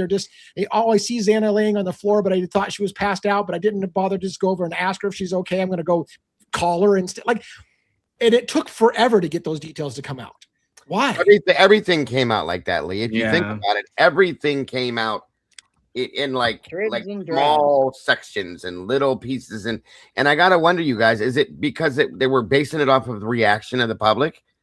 Would they release this and they go, okay, people aren't buying that. So. And then they release this and they're all right. They got that. That's what it seems like. They're not catching on yet. They're not catching on yet. Okay, you can keep going. You know what I mean? I got to wonder if that's what it is. Test marketing. What do you think, Callan? What are your thoughts about that whole progressive leaking of what the girls were up to that night? Not to sound like a parrot that everybody else has echoed, but they wanted to continue to manipulate the narrative of, hey, this is what we want the public to believe. This is what we're going to put out.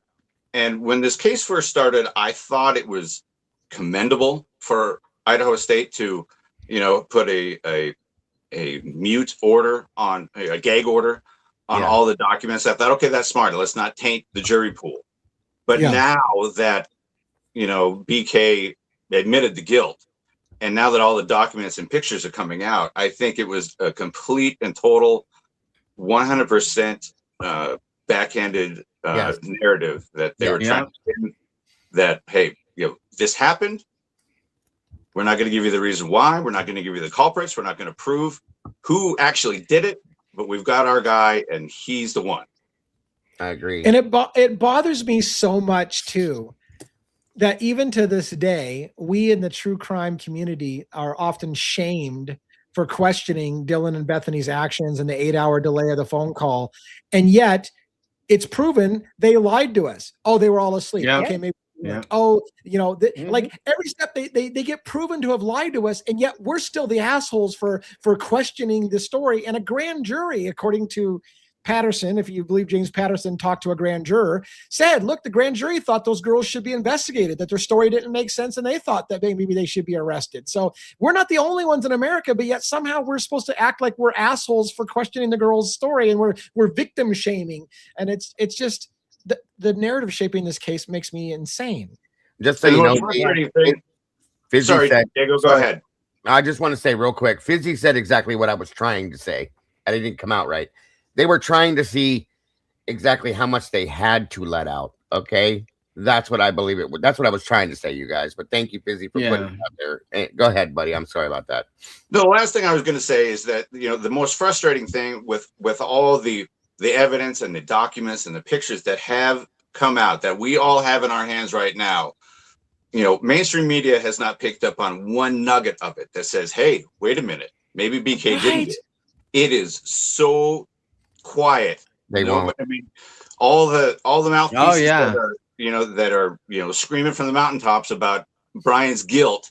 Not one of them are saying, "Hey, wait a minute! There's a new piece of evidence." Yeah, They're not going to. They're not just going wait. to. It's gonna get They worse. won't. You're gonna see the Lifetime movie come out soon. That's gonna show Yeah, BK. It's gonna show BK as a crazy stalker. It's gonna show him like going to the house and watching them.